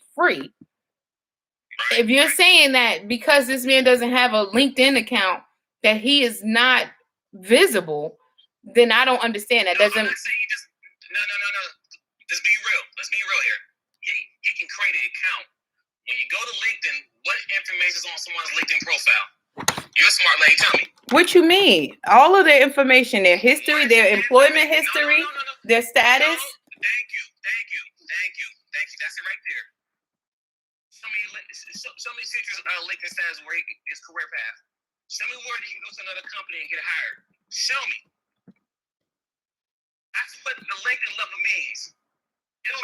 So wait, you mean to tell me what you're saying is because he doesn't have a corporate LinkedIn? Because first of all, everybody doesn't even know about LinkedIn because that is a corporate America thing.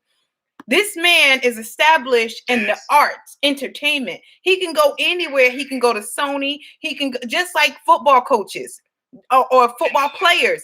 When they retire, they have opportunity in the realm that they work in. These are high value men and women in these sports and entertainment. Okay, I quit on this. I quit on it. The difference between hold on. The difference between Future and the NFL players, most NFL players got college degrees. What is Future's college degree? It don't have nothing to do. See, there are entrepreneurs right now with no college degree. Look, it's going too far for me. Either you're gonna have 6 points. Look, visibility doesn't say visibility is visibility. Yeah, visibility, position, and income, LinkedIn level. I said that. But you saying LinkedIn level? LinkedIn is a free app. He's beyond LinkedIn level.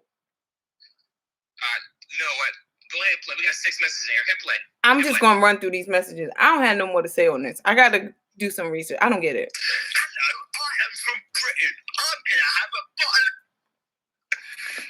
In my opinion, my belief, I think that a high value man is really looking for a woman who is genuine. You know, I don't think he really wants a gold digger per se, but he wants a woman who is genuine. And that's hard to find because maybe he worked his way up, and when he was broke or whatever, or if he was smart in school, those type of women didn't give him the time of the day. Aw, poor little Ting Ting. All these Poor little Ting Ting. gold digger women, you know, I'm confused. on his heels, and he don't really want to marry that. I don't know. Some people do marry gold diggers, but yeah. Good information, Groovy. Appreciate you. Nah, I fuck with Kevin because he talked to the men the same. That young boy that called up and was like, I don't know why women ain't looking at me, and I always had an issue with women. He like, hold up. How tall are you? How much you weigh? How much money you make? Like, and dude was like, yeah, I'm 5'10". He was like, all right, you 5'10". He was like, how much you weigh? He was like, I'm 2. He struggled to say. He was like, yeah. Then he was like, I'm 230. And he was like, oh, you a fat fuck. And then he was like, how much you make? And he was like, I make like $200. No, he said I make like $400 every 2 weeks. And he like, so you basically make $1,000 a month. So you telling me you make $1,200? You make $12,000 a year. You talking about a woman don't look at you? You need to get your shit together. Like, so he gives it on all sides. He's not one, but women give him more attention, and he a businessman, so he gonna go with that business model. But I fuck with it though. Thank you, Queen. Thank you. I appreciate it. I don't disagree. I still ain't get an answer to my question. I'm gonna keep pressing play though.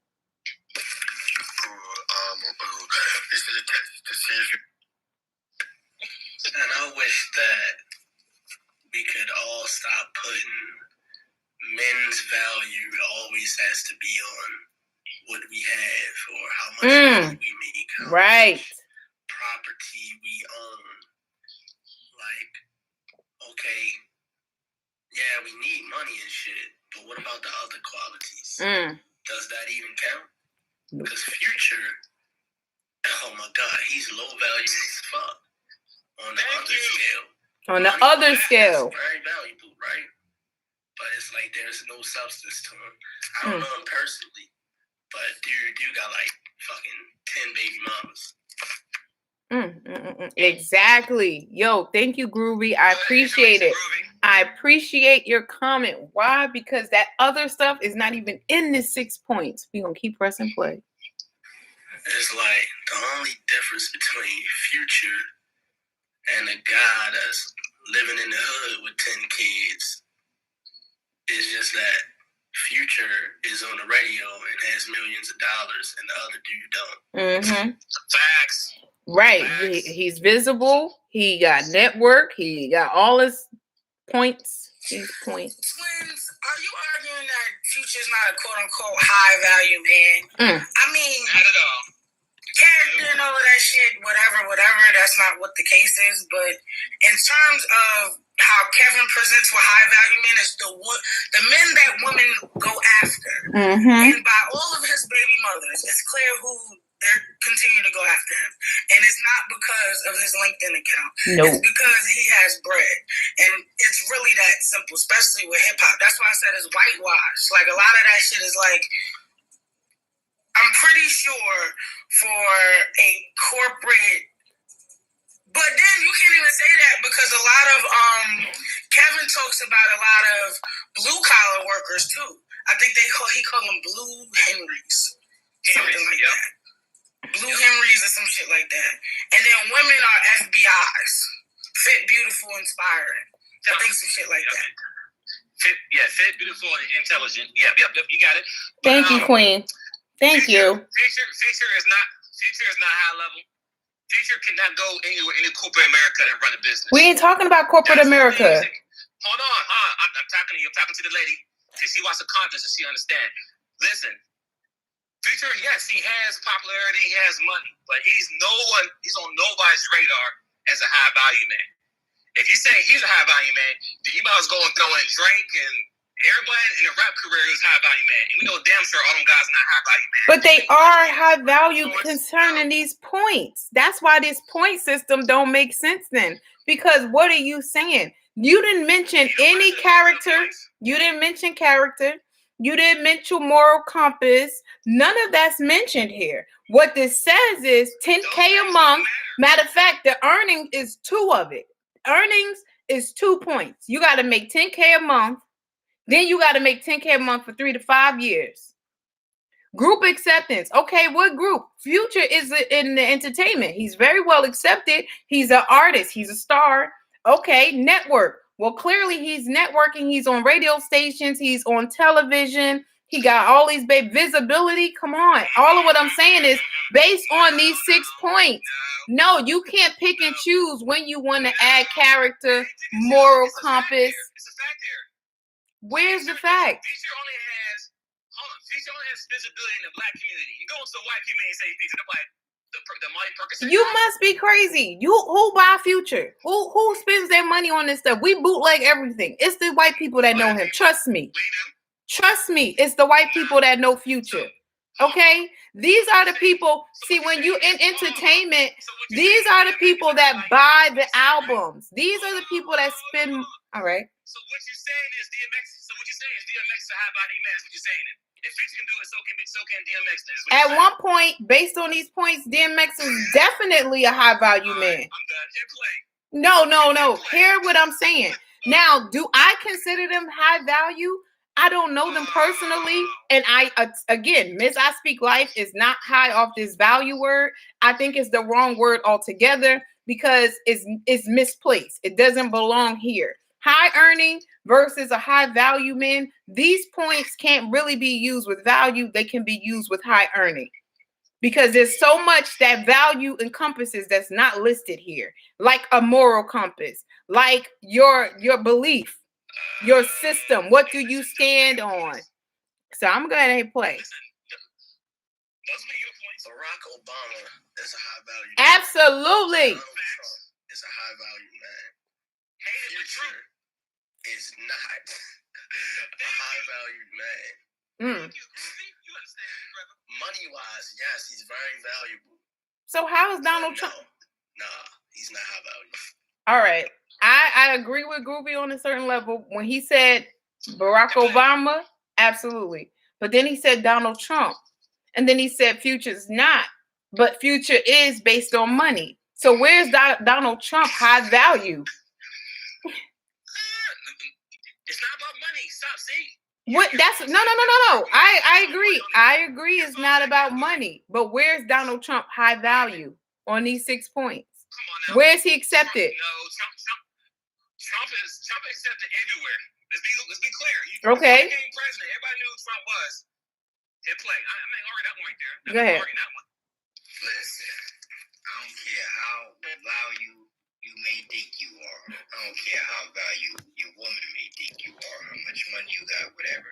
If you're with your woman, it don't matter what your value is. If another man come up to you and smack the shit out you and you don't defend your honor, or he smacks her or disrespects her and you don't defend her honor, she not gonna respect you as a man, period.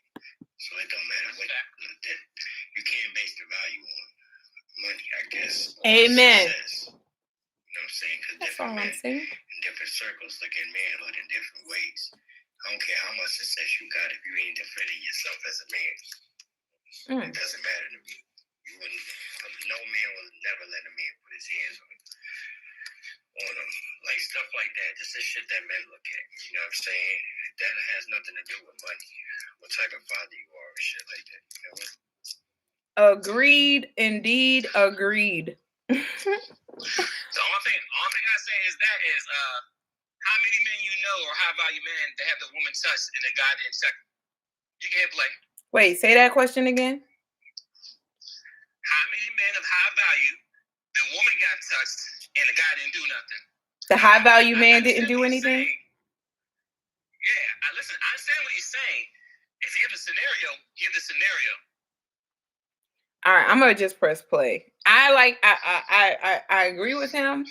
I hate the fact that it always has to go to violence with us. But, you know, he wrapped it up good when he said how you're a father to your children and all of those things. That's what I'm saying. That's not what's here in these 6 points. What I feel is really what determines value. But I'm going to go press play. Twins, I think Mrs. Life kind of got you there. Future will be considered a high value man by Kevin's standards. He just is. He just is. Unfortunately, because it's sad. It's not a trait. Like, for instance, for a woman, that's why I'm not mad at gold digging, because what else is she supposed to want? She paid for these surgeries, for her teeth to get fixed, for $2,000 weaves, for shopping expenses, for fucking hotels, just so she could take selfies and pretend to be living a lifestyle. And you saying you don't want to pay for that? Like, what you there for? So, for what Kevin is saying, Future is a high value man, and that's why Future gonna keep getting hood boogers, because that's who is gonna go after him in that instance. Absolutely. Like, I agree. Well, I speak life on that one. Unfortunately, So he is a high value man according to Kevin Samuels. Unfortunately, regardless of his character. So, hey, listen. So what you're saying that DMX is Lil Yachty, all these little boo-head rappers, they're all high earners. What you're saying? Please answer that. Some of these men are still. DMX is a business owner. He got Rough Rider. He's a part of Rough Riders, the apparel. He don't own Rough Riders. He don't own Rough Riders. He own Bloodline.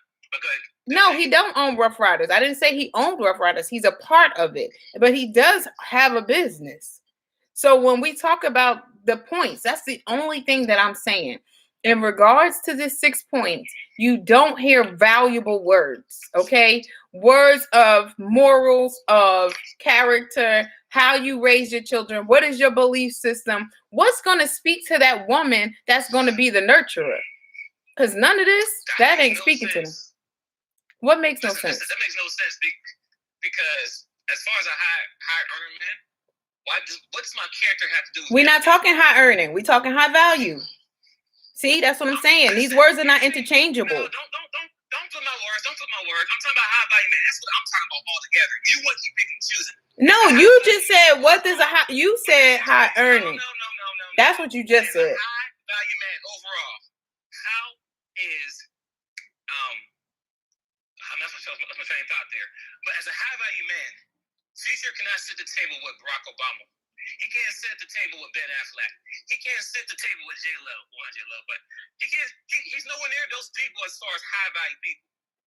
Okay, well, we know that they're elites, and we know that there are what you say, 2 stairs down, 2 stories down. The point that I'm trying to make is the standard that is set as high value is these 6 points that you gave. Now, based on these 6 points, I'm not talking about an elite Barack Obama. I'm not talking about an elite Elon Musk. I'm not talking about the elites in this category. I'm talking about the 6 points that equate to high value. And I'll read them again for the listeners. $10K a month is number 1. $10K a month for 3 to 5 years is number 2. Group acceptance. What group? I guess black group, white group, a group acceptance. It doesn't say in particular. All groups. Okay, groups. The word group. You know what group is. No, but there's different. When you say group, you talking about what group? Twin, you keep going in and out of corporate America, blue collar. There's different groups. So what are you saying? Continue. Okay, network is number 4. You have to have some type of network. Visibility is number 5. Be visible. And utility. Useful to other groups of people. Right? So those are the 6 points. I'm going to press play now that I've made it clear for the listeners. And this is why Miss I Speak Life is having a problem. I'm pressing play. Okay. She's not visible to other people. What template are you guys using to measure these values? Yeah, like is there something online that you guys are looking at, or is it something you're still brainstorming to figure out right now on the spot? No, I just answered his question.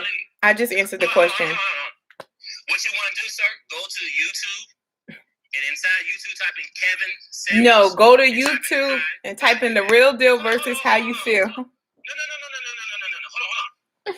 you need to know this. Go to YouTube.com, Kevin Samuels, and type in High Value Man. He has about like a 10-minute video or less to break down each point of High Value Man. So this is not something we pull out the air. This is something that we watch from a guy whose topic we're talking about. So that's how we even have this conversation. Yeah, don't mean he got credentials. Don't mean he verified in none of this. But we are talking about it. I'm going to press play. How can you say Trump is not a high value man? He doesn't do drugs or drink. You got to respect the man that doesn't do drugs and drink. That's a man that's focused. I mean, he might do pills or something else, but I respect the man that doesn't do drugs. You know what I'm saying? That's a valuable man. That's a man that can think clearly, or that's a man that's always in this society with so many people that drink and do drugs and smoke cigarettes and poison their body and different stuff like that. You gotta at least respect that. That's a healthy person to me is a high value person. You know what I mean? We just seen a 70-some-year-old man catch COVID and talk every day on his feet. That's him. Okay, I don't know if anybody agrees or disagrees with Donald Trump being high value. He's not even part of this conversation. I don't think we disagreed. I don't think we ever said that we disagreed with him. No, but to add to that too, Trump also has multiple businesses that he has open. A lot of them failed, but he still has businesses that he opened. Okay. Future doesn't, but you get play. Okay. I know I've seen high value men that I thought was going to do something, didn't do nothing, and I seen high value men that I thought wasn't going to do nothing with a nice guy take their shit off and tear some shit up. You know what I'm saying? It's just, It's just the type of man. I'm saying you never know what to expect. You think just because he got on a suit and he a nice guy or he a godly man that he probably won't tear no shit up. You know what I'm saying? But he might have been a killer before he became a godly man, and you don't know that. You know what I mean? Or anything. So it's like, okay, I got you. He answered my question I had previously. I got you, sir. Thank you. All right. Hold on. Whatever. Justice. Just Asia. A gold digger didn't pay for shit. Some other man paid for that as she climbed her ladder. You know what I'm saying? She started off with the hood. Well, I say she started off with the little drug dealers in the hood. They was buying her tents. They was buying her purses. She moved on to the politician. Now she moved on to whatever. A gold digger doesn't pay for anything. So why you're saying that she worked hard, like as if a gold digging woman works for anything? Nah. I disagree with that one. I'm pressing play. Your face is priceless. think that like when it comes to men and their value, I think like a man that has the respect of his kids, the ones he created, that's very important. Respect of his mom, you know what I'm saying? His parents, that's important. Stuff like that, you know what I mean? Are we going to say that a man that has this type of respect and doesn't have no money is not a good man? You know what I'm saying? A man that can build something, a man that has a trade, like a man that's a teacher, like that can actually contribute to society. We don't say that a man that runs into a fire to save a person is not a high value man. I ain't doing it. You know what I'm saying? So it's like, I think it depends on the circumstance, the environment, and I would never look at, I look at the circumstance and the environment, you know what I'm saying? Because the core of who you are doesn't change no matter what the circumstance of that. Good information there. Zakian, sorry if I tell your name up, sir, but that was good. No disagreement there. Well, I'm gonna tell you right now, ain't no fire runners in there. Ain't none of that coming up in this 6 points, sir. Well, I'm gonna go ahead and press play. And it just seems like women, first off, almost everything men do is for women. You know what I'm saying? Facts. So y'all place the value on us. If y'all say that this shit wasn't valuable, it wouldn't matter. You are the guys who really created these standards. And then when some men are abiding by it, like, well, I'm not going to date this and date that, then y'all get mad about it. Okay, maybe I'm not making sense now because I ain't think about this too much, but it just literally popped in my head. The only thing is, it's not a woman saying this. It's a man saying it. So how did we create this level? If we're the ones having an issue with understanding it, how can you then say we created it? And we are not Kevin Samuels. This is based on a man's perspective. This is not based on women, because 90% of the women are going to tell you, yes, we would love for you to have a stable income, but we need you to have value. Real value. I don't mean LinkedIn value, because that's a free app. I mean real value. Like, I need you to love these kids. I need you to love me. Listen, Groovy was on point when he said, the reason why men work so hard to do X, Y, Z, because this is a requirement of a woman. No, it's not. That was the requirement of the mamas that beat y'all upside your head. That's not true. Let me finish. I'm going to give you a prime example. I'll give opinion on the facts. Prime example, go ahead. If every woman sat there and say, you know what, I'm not getting up the cookie until the man has a college degree, you will have less deadbeat dads running around here. At least if you have a deadbeat dad, at least he's college educated. That's the value that we're talking about. What? Who cares if he... See, that's what I'm saying. That's how you know this is by men. Women don't care about no college education. If you're a deadbeat, you're a deadbeat. I don't care if you got a good education. It don't matter to me. I don't want you to be a deadbeat. You're missing it. It's going off your head. No, but no. Hear what you saying. You saying, I get the first part. If we all decided that we're not going... No, I heard you. I was quiet. I was quiet while you spoke. Just hear me out. You just... Because you're stuck on college degree. I just gave you an example. No, I'm not stuck on college degree. I'm stuck on it back end when you said even if he is a deadbeat. Lies. You just said even if he's a deadbeat, he'd have a college degree. That's what you just said. Now, I was following you and I'm with you all the way through until you got to... You missed it, though. Stop right there. No, stop right there. You okay. Missed it. I didn't miss it. No. No. You did because you stopped at the college degree. I'm not stopping at college degree. I'm stopping at deadbeat. That's where you lost me, at deadbeat. Hold on. But a lot of women out here that have single mothers, they didn't get to that point. That's the whole point I'm trying to make. Okay, but look, just make your point. Again, I was with you. I agree with your point all the way into deadbeat. And then to my point, after you stated that, yes, if all women could connect to each other, we don't all know each other. But if a large group of us got together and made up our mind, look, from here on out, we're not going to give up the cookie until a man accomplishes X, Y, Z. Whatever that X, Y, Z is, I agree with you there. The only issue is, and this is why I say these are not points that we made, is because moving forward, you were able to say, even if that man's a deadbeat, at least he has a college degree. Well, the deadbeat part is the issue. We don't want the deadbeats. We would prefer a man not have a job, but love us and love the kids, and not have a job, not have the education. I meant to say not have the college education, but have the love and care for us. That's what I'm saying. So the word value to us is different than the word value to Kevin Samuels and to you all, men. I get that point, but guess what? So wait. If you get that just goes to the other person's comment that no, this is not women making these levels. We didn't create this. See, twins, you say all the time, men are taught all their lives by whom? To provide, to protect, and to lead. That's what y'all are taught. But somehow or another, you got Future who getting all these women. He ain't leading, he ain't providing, he ain't protecting. So what does that say? Maybe women aren't that interested in that. Or then you have all of these other situations where you have these single baby homes, single family homes, where these men, this is my initial question, my question that still stands, these high value men looking to be married, where are they looking? Because then now you have all these men who say they want, you don't know what they want exactly. They want nurturers and women to be their. Can we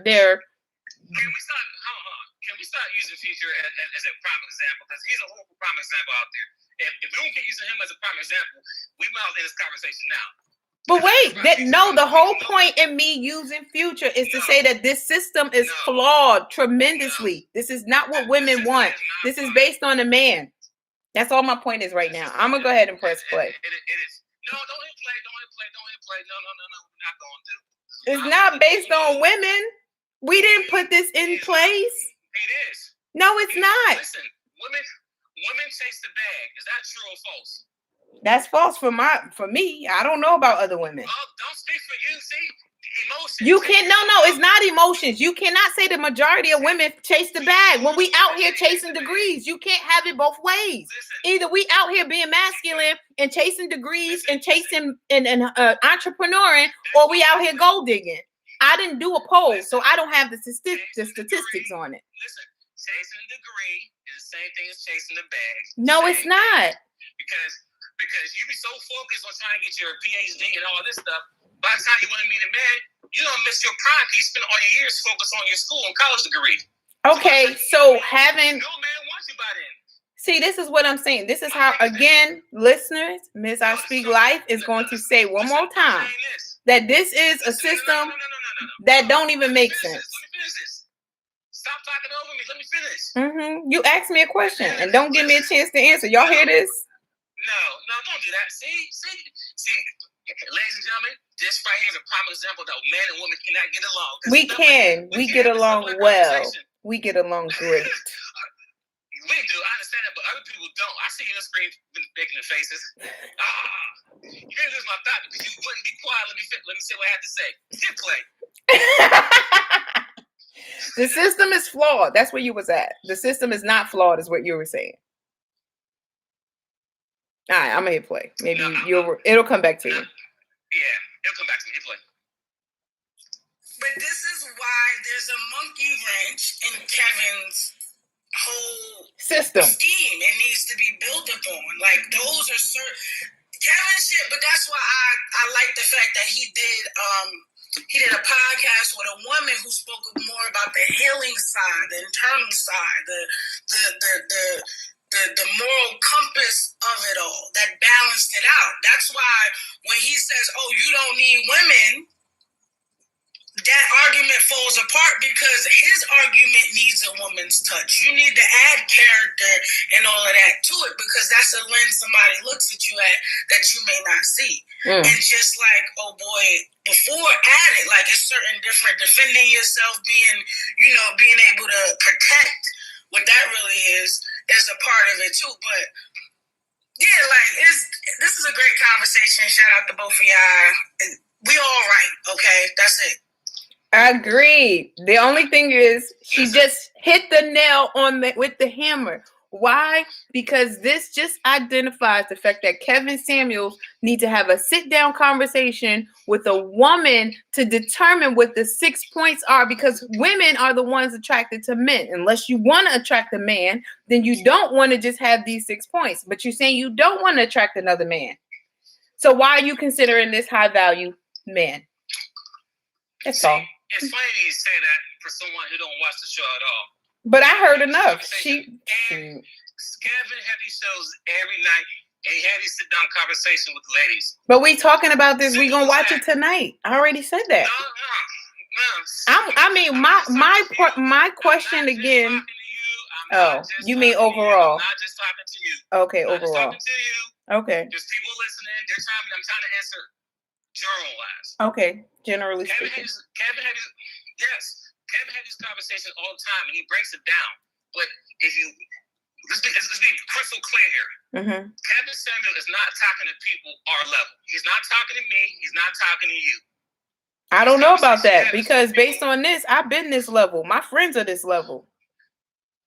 Listen, Kevin's not the person you should be following. You should be following a woman on YouTube who has talking about high-value women. He ain't talking about high-value women. He's talking about high-value men. But women aren't talking about this. Say, let me finish. You cut me off. If it doesn't apply, let it fly. If it doesn't apply, let it fly. Just that simple. Everybody, their pain is too tight because they think he's talking to them. He's not talking to you. What I'm saying is, women somehow. There you go. Go ahead. I'm sorry. No, I'm just commenting on what you just said. If it don't apply, let it fly. I speak life. That's fine for me. It doesn't apply in terms of, a single mom having no value or whatever. That don't apply. But we're a platform, right? We're visible, you and I. right? We're having this discussion and we're on several networks doing this, right?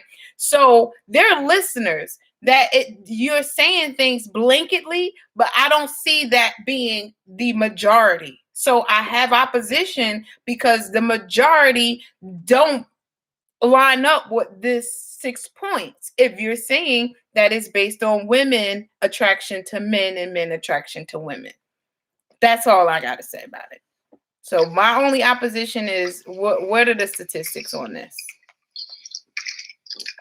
You can hit play. All right.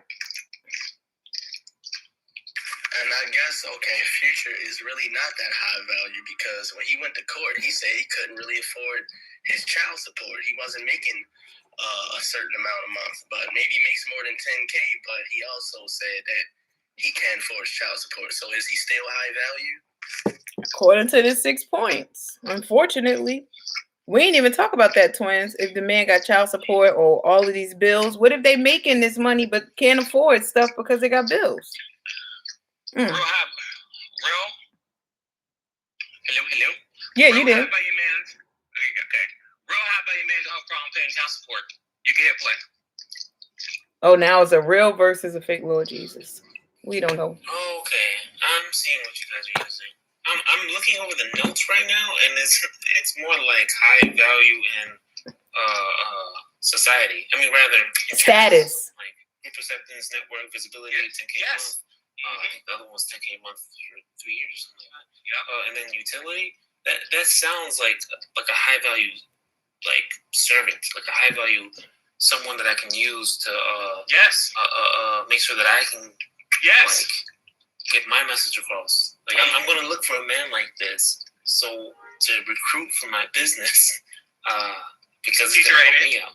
But you know, if but that's not what we want. want. To like being a dad and having a family, like there is missing a moral compass, as Ms. I Speak Life is saying, but also like empathy, like all these things that like make you a leader, but also be able to look back at who you're leading.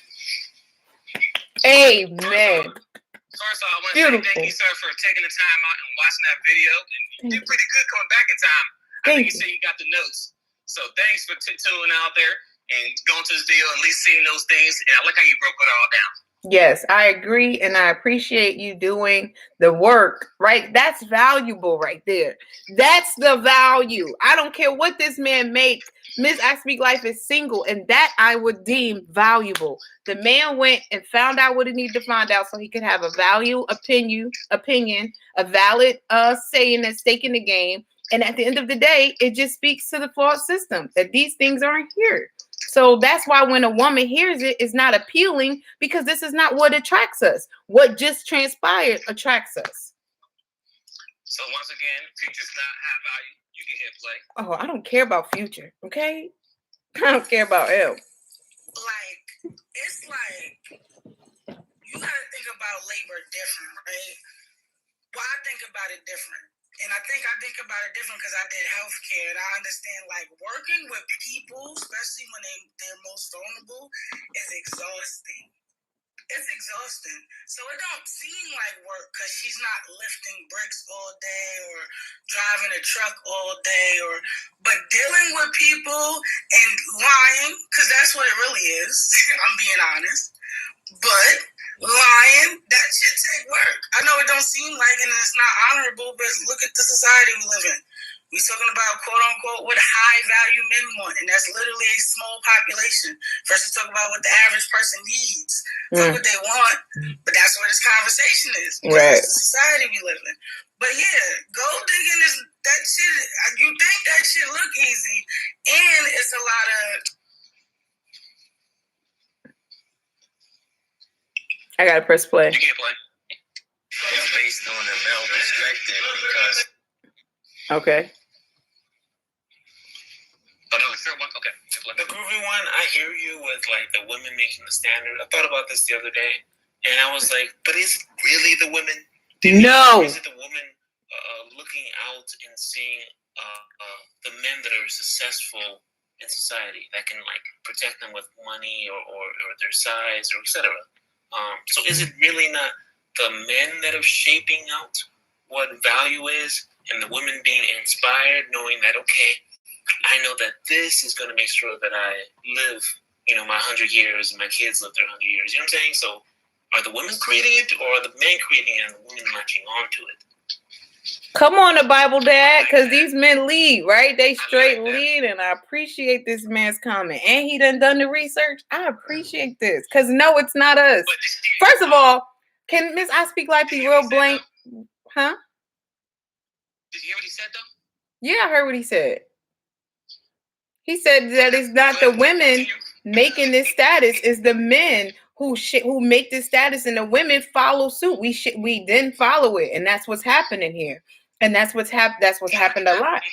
So, but that was to the other point, like the guy said, that it's women who are creating these standards, and it's not us. It's men who've created these standards. And if I can just be real frank for a second, don't nobody look at Ms. I Speak Life differently.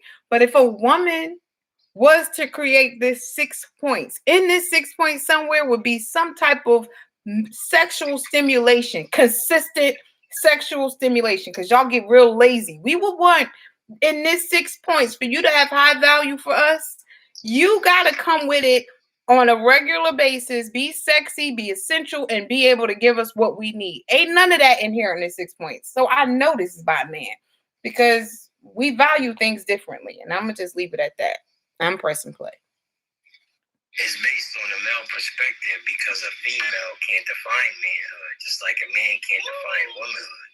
A man can't tell a woman how to be a woman. He has no seat at that conversation. You know what I'm saying? So when it comes to man shit, you want to see who, if a man is a real man, put him in an environment with some men. See how he operates. You know what I mean? Put him in an environment with some. It's like when you get like some wolves together, one of them gonna fight for the top spot, and one of them is gonna be the yellow belly. I mean, one of them is gonna be at the bottom spot on the outside circle.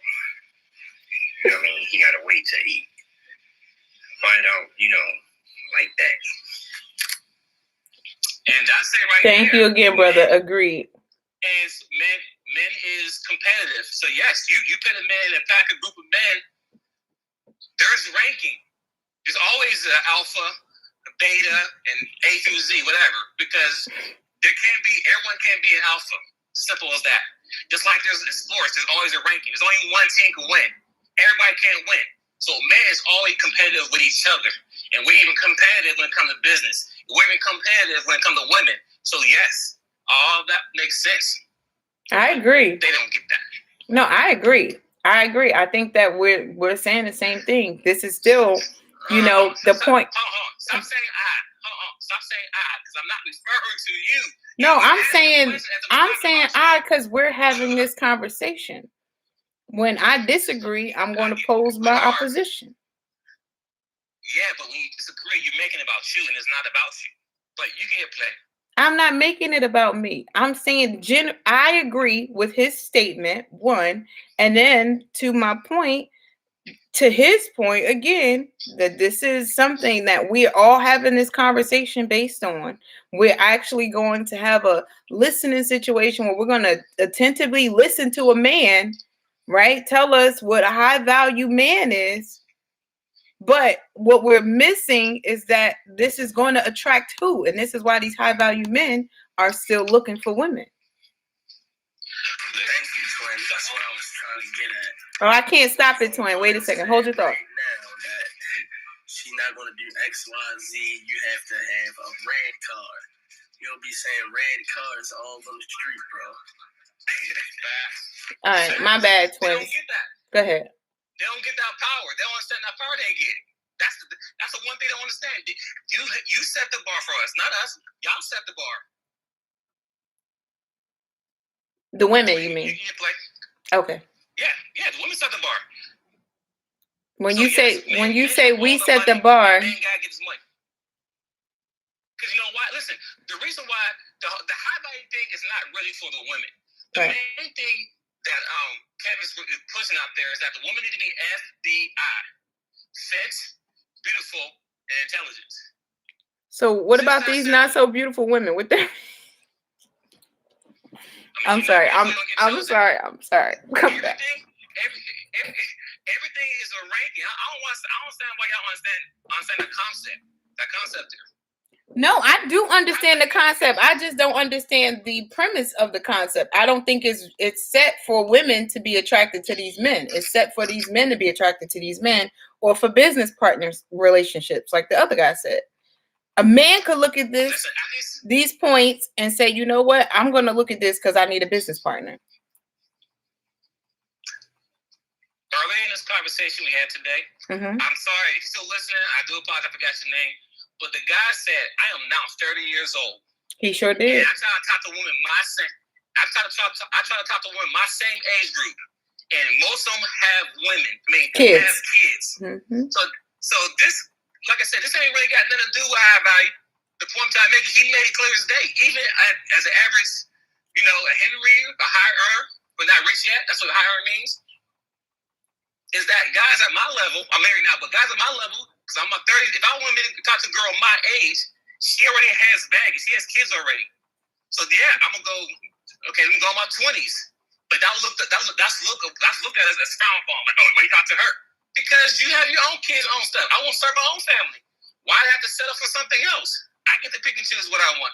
Yeah, but that's only women with kids. So what about the women without kids? Like my girlfriend that I mentioned. What's the issue there? Oh, she's too educated. She's too. She got her own stuff. The women that don't listen. The women that don't have kids and they're in late 30s. She's not in her late 30s. What is the age of a high risk pregnancy?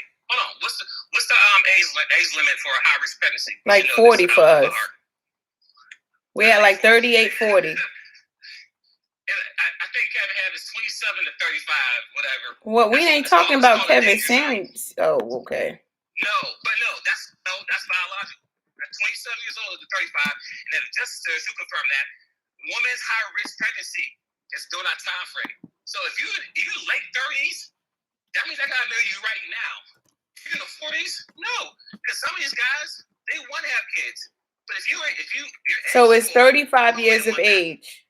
35 is where after 35 and up.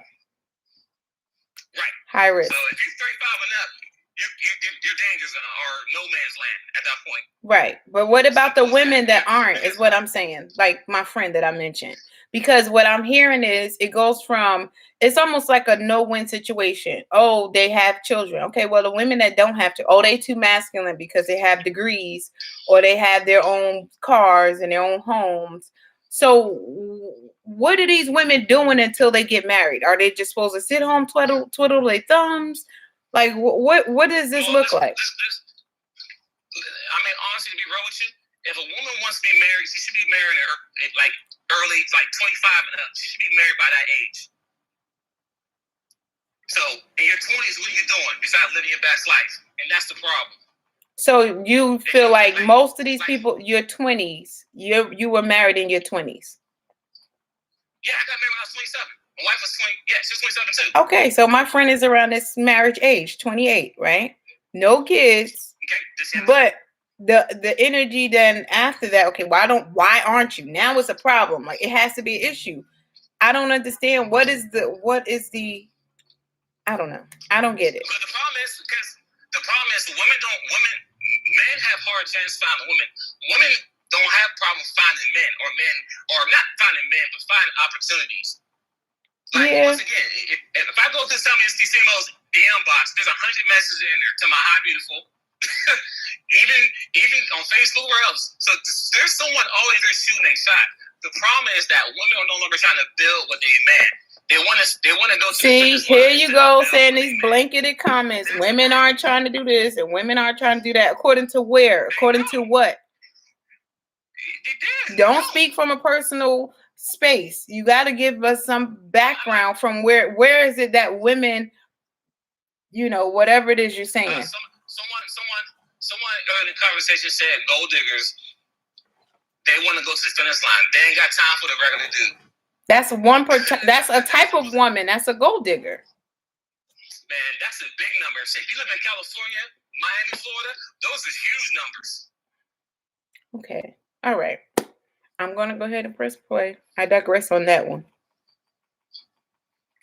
Women are not chasing the money. I love this guy. Just point out that women aren't chasing money, and because that doesn't mean anything. Women are chasing the connection and ensuring that they can survive and be happy, etc. Just like the men. It sounds good, brother. Chasing the money. If we were chasing the money, there wouldn't be single moms with deadbeat dads. They all be on child support. In front of the person, but really, like the destination is security. Like we just want to be safe and all that. It just happens that again, society puts money in front of it, saying like in order to be safe, we're here. You need money.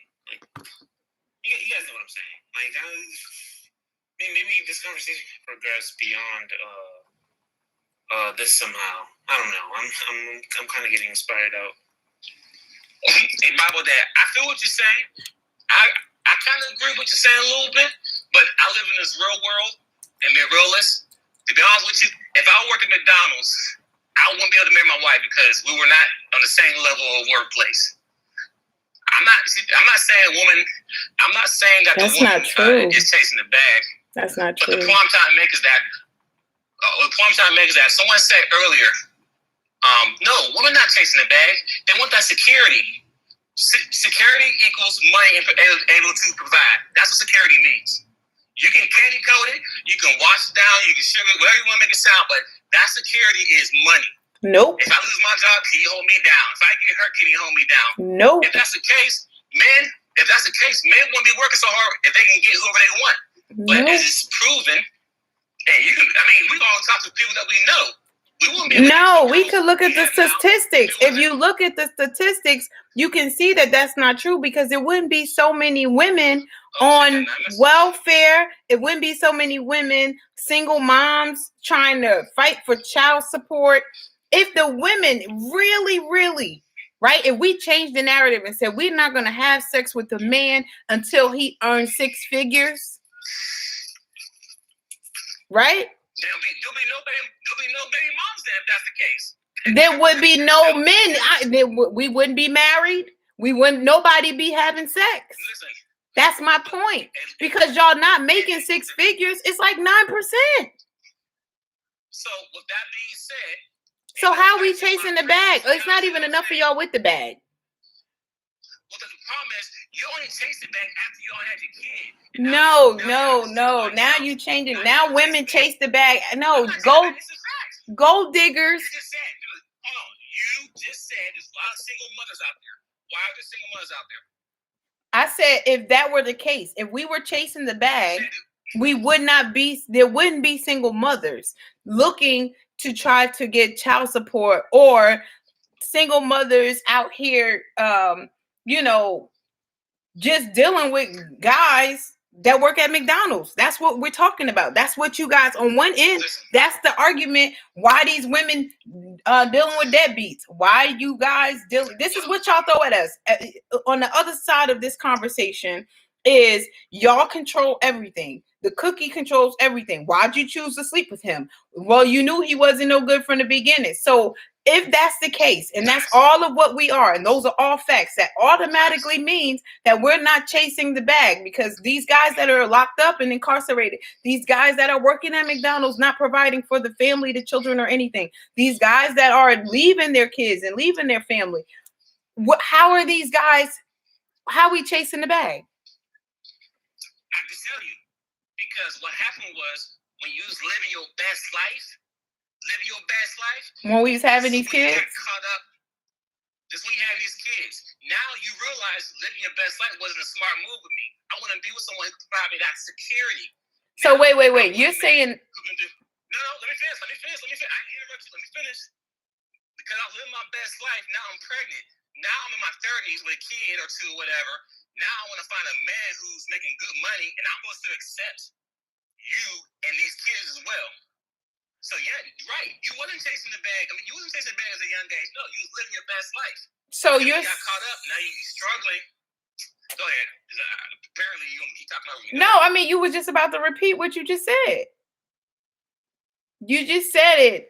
You were saying it again. I just want to know. So you're saying that these gold diggers are up in age. These are women that are 28 and up. Gold diggers are.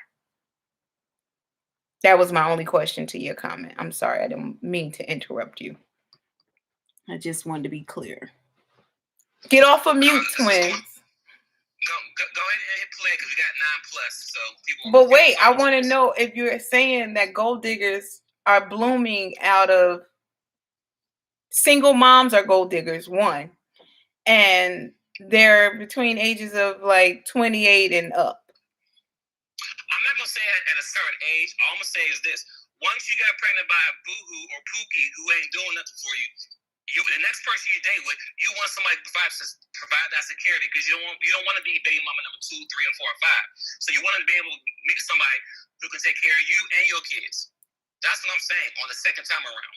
Not saying everyone. So everyone, before you go crazy, I'm not saying everyone's doing that, but there's a high majority of ladies out there after they messed up. Once they had their mistake, or when they say, "Oh, I was young and dumb," that's what they always say right there, right? But now they want to be finding the guy who's making good money because you spent you living your best life. But go ahead, hit play. As the good Dr. VOA says, you cannot be a high-value man without having a relationship with God. That is the only way you can be a high-value man. You don't have a relationship with God, anything that you have will eventually fall. That's from the good Dr. VOA. Subscribe, YouTube. Zakin, you have a right. You're right. You're right. There's the problem. Men are no longer in the church. And I don't have nothing to do with these 6 points either, brother. But I agree with your comment. Unfortunately, it doesn't have anything to do with what Kevin Samuels say high value man is. Women in sports can't even compete against trans athletes, let alone men. So women just can't compete. They're safe in the kitchen. They're happy in the kitchen, cooking, cleaning. That's where they belong. I'm not gonna say that's where they belong, but as a man, that's what we not say expect, but that's what we require. I don't need you working 10 to 10 with me. I need you to work maybe 10 to 5, and then maintain the kids, the family. I come home, I get someone to lay up against. I can't come home to a cold bed and I'm married, but I feel what you're saying, but not like she need to be slaving.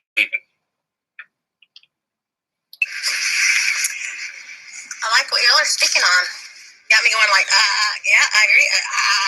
Tongue tied. Keep it going. Thank you for the comments, Queen and King.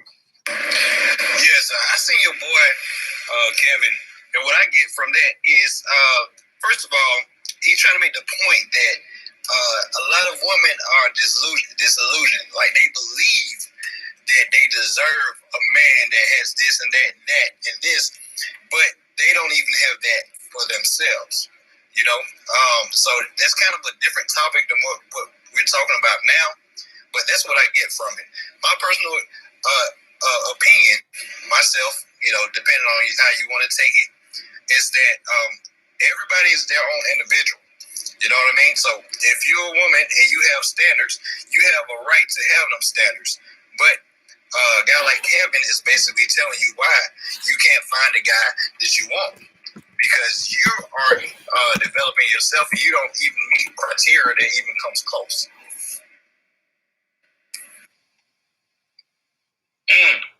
Great hit on top of the nail. But it makes no sense. But I'm gonna keep pressing play. I'm pressing play. I'm shutting up. No, twins. That's when women are the most fertile. That's why our libidos go up in our 30s. We are high risk around the age of 38. We become high risk. But Black women in general are high risk pregnancy. Every time we get pregnant, it's unlikely through just our health and our healthcare system that, it's always a risk with us. But yeah, it's he said that's the danger zone. He says you're not done, it's just the danger zone. That's how Kevin puts it, from 27 to 38. I really researched a lot of this shit. Now I'm thinking about it, but I don't like talk about shit that I don't know about. So yeah, but it's from 27 to basically 38 is when it's a high risk. After that, then yeah. But you can still have them, especially with technology and stuff, the way it's progressing. You're right. Thank you for clarifying. I appreciate that. I don't claim to know it all, so when you come in with the facts, I appreciate it. Thank you. Thank you. That's absolutely not true. The stats that you just gave for a woman, pregnancy, I know women who had babies in their 40s, women who've had 6 children. But you know what I'm saying? I feel like men like you who want to have a woman who's younger than you, just say that. You don't have to make up all these excuses. Like, why are you making all these excuses for what you want? If you don't want a woman who's in the same age as you, because obviously you're threatened by that. And marry a younger woman. That's loud. But the reality is that younger women may not want you. That's also a reality. They may not want a man that looks older, that they can't relate to, like, unless you have money. And then you get hung up on that. It just doesn't make any sense. It's the more I listen to it. Listen, there was a guy, I'm going to say it again. I don't remember his name. I hope he's still listening. He's in his 30s. He's not a high value man. He's a regular Joe. How you know he's not high value? He did not say that. He didn't say he didn't talk about his value. Hey, look, can I talk, please? Hey, see, ladies and gentlemen, you see the disconnect that men and women have? I can't even finish what I have to say. But what I want to say is this. A guy said who's in his 30s. I don't know what his money is, but what he said is he tried to look for a woman his same age group to marry and be with. But guess what? All those women had kids that he ran into. So what you gonna say? Oh, well, you need to go somewhere else and find a different woman. I mean, dang, really? I can't find a woman that I work with. I can't go to a local neighborhood, Buffalo Wild Wings or Pool Hall to meet somebody. I gotta drive across the water to find somebody same age as me with no kids. That's a problem. A single man with no kids wants somebody his same age, and most of the women you find attracted to or want to be with got kids. That's the problem. It ain't got nothing to do with confidence. It ain't got nothing to do with what you look like. If I can't find one my age, single, with no kids, that's hard. That's tough for any man. Okay, well, Ms. I Speak Life got a few friends who are between the ages of 25 and 35, are single, beautiful, and don't have any children. And unfortunately, according to Kevin Samuels, they're operating in masculinity because they are educated and they are high earners. So I don't know what to tell y'all. The only thing that you can have all those things and be feminine. Just be clear. Thank you. It just depends how you carry yourself. Thank you. Just be clear. Because I never said they couldn't. You assume that. No, you said they're masculine. You identified them as masculine. No. You can clap your hands all you want. Ladies and gentlemen, you can have all those things. As long as you keep the feminine going, it's cool. Just that simple. All right. I'm the first play. We agree now. The thing is, a lot of women don't know how to be feminine. That's the problem. Well, we're not talking about that right now. We agree right now. I feel like if you got a mom and your mom wasn't married and your mom had a husband that married her even though he had kids and they weren't his kids, you shouldn't really be above dating a woman with kids, in my opinion. You know what I'm saying? Especially if you grow up with as many kids as I grew up around in the house before my stepfather came in the picture. You know what I mean? So I just think I don't know what Kevin Samuels' background or different guys' background is, but I see some men sometimes won't date a female with kids, and I'm like, yo, your mom had mad kids when your stepdad married her. You know what I'm saying? Like my mom. You know what I mean? Like, how could you think that you better than, you know what I'm saying? And you got kids. I don't know. Zachan, I understand what you're saying. But even though that somebody was raised with multiple brothers and sisters and different people in the house, he's still entitled to change to break that cycle. So if he want to be married, that is his choice. But I feel what you're saying. If a guy has kids and he don't want to date a woman with kids, that's cool. That's his preference. Just like a woman who have kids don't want to date a guy who got kids. That's their preference. Right. It just, and now to what Kevin said, I agree. And thank you for the comment again. And I agree with you, twins. And just to go further toward Kevin Samuel's part, this is the part where you just got to accept the reality of it, because it is your preference. But your preference can mean that your window, your little pool, your options can dwindle right on down. The brothers that don't want to have kids, don't want to have relations with single moms, the reality, whether you like it or not, is that there's a lot of single moms out there, and probably more than these single women. So you just got to face the reality. You might need to make some changes on how you feel, on your preference. You know, that's the only thing. And we all got to be okay with the reality that we all are presented. I'm a single mom. I may not be able to have whatever, you know, these women are saying they want in terms of these high value men, etc. For me, it's not the same for me, but I'm just saying you have to accept whatever that reality is. And I think the other comment was, you know, maybe they're not attracted to you, older guys, you know. Yeah, you might have the high value according to the 6 points, but it don't say you have to be fit. It don't say you have to be attractive. So maybe the women aren't attracted to these guys that fit this little bill. Maybe that's why they still looking. Well, that was something that Ms. Just said earlier. Mm-hmm. That she quoted that Kevin Samuel goes in on the guys talking about, well, if you want to get a woman, you need to be in shape.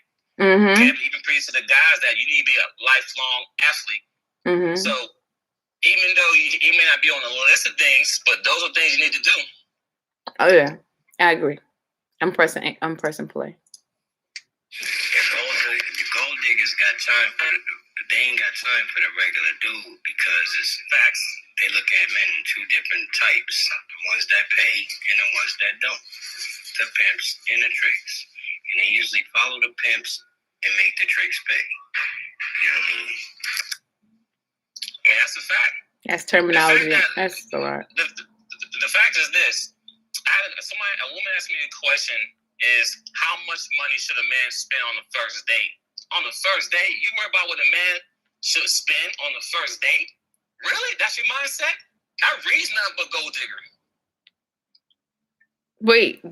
What was her intention behind asking you?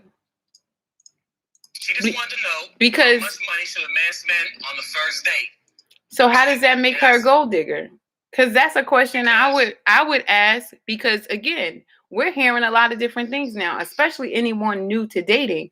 You hear that, oh, your standard, you don't have standards if you'll accept. In one of the clubhouse rooms I was in, the one girl said, you know, I'm just there for the vibe. I want to know what the energy is like, you know, can we get along? Can we, you know, have good dialogue, whatever?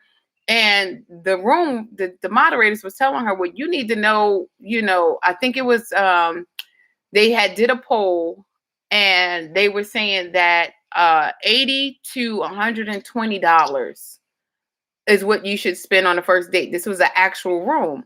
And the whole point was for women to find out if their standards are too low or, you know, too high, I guess. I don't know.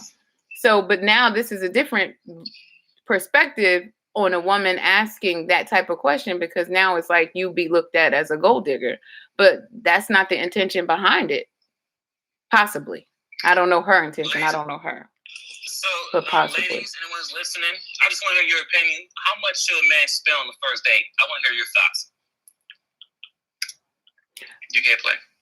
I'm going to hit play because I don't know. Man, I'm still here, and this conversation is still getting harder. I just think that we should all agree that a man should be able to navigate society by himself, and that a woman is an additional thing to allow them to have a kid to be able to push things forward, push themselves forward, and push the family forward and create more. But other than that, a man should be able to navigate society by himself Women should as well, but unfortunately, we live in a society where the men have done a lot to prop themselves to ensure that women can't be equal, and rather they're releasing that lever now. But still, that means the lever existed for all this time.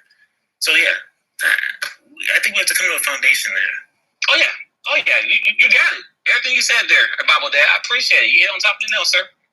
I like Bible Dad. I'm gonna just say that. I'm gonna press play. Hold on. Twin, there's nothing wrong with sorry, what Twin. you're saying. Like, yeah, I'm 27 with no kids. My ex, I just got a 3-year relationship, maybe like 8 months ago. But anyway, my ex, when we got together, when we both were 24, she already had a kid. She had a daughter. And that was like, I'm 24 years old, and I'm with someone who has a kid. And yeah, I did want kids myself. But I thought to myself, like, damn, I want my own family. Like, when a lion enters a pride, he started his own pride. You feel me? But yeah, anyway, I find that those women who maybe have partied around in their early 20s, or maybe they feel like they're not going to settle for less. I'm not going to settle for this because I can get better. And next thing you know, now you're 35, you're not married, you're miserable. You know what I'm saying? Because you didn't want to build. Thank you, Aww, poor little Ting Ting. I've been trying to convey for the last year. And that's 2021, okay, this year. You on top of the nose. Aww. And yes. Women, a low-value woman, in my eyes, has the same amount of options as a high-value man. No, just listen. No argument. Wait. Is she fit? Is she feminine? Is she beautiful with no kids? Yeah, shoot for the stars. But if you got baggage, no, you're not. You can't. You don't have the playing field. Right. I'm pressing play. Okay. How about we instead of thinking about money as the goal, how about thinking about financial security as the goal? So that doesn't mean like making $200,000 a year. That means like hey, my situation is set up so I live off of $50,000 a year, and I happen to make $70,000 a year, and so that's $20,000 a year to like go to Disneyland and have fun and just like enjoy the rest of this journey. You know what I'm saying? Like that kind of changes the mentality for a man to like not go chase the money, because when they're chasing the money, they're literally leaving their family behind to go work for someone else to chase this money. But if they have stability, they can build upon that. And man, I can't even go much further, but I feel like you guys have an idea of what I'm saying. Oh yeah, Baba Dad, we know exactly what you're saying, and what you're saying is all factual. Simple as that. Here's the problem: when a guy makes the $50,000 or $80,000, they looked over because they're not making more they want. It's a cold world. They looked over by who? The gold diggers? So anyway, or the baby mamas that they don't want. I'm talking about the guys that have no kids. That's what I'm talking about. I'm talking about them guys who making $50,000 a year plus with no kids, but because they're not balling, they're not in a top earner, they ain't making $100,000 a year, they get pushed over. And then they have preferences, like they don't want to date women with children. So the women that are looking at them, they don't want. What's wrong with that? Hold on, what's wrong with that? No, they're being pushed over by women that don't want them. I think we're focusing on the problem so much that we don't understand the solution is just go for what you want. And if what you want don't want you, accept your reality. Period. I'm pressing play. And I don't mean to send too many messages or impose, but sometimes it's a big delay, so try to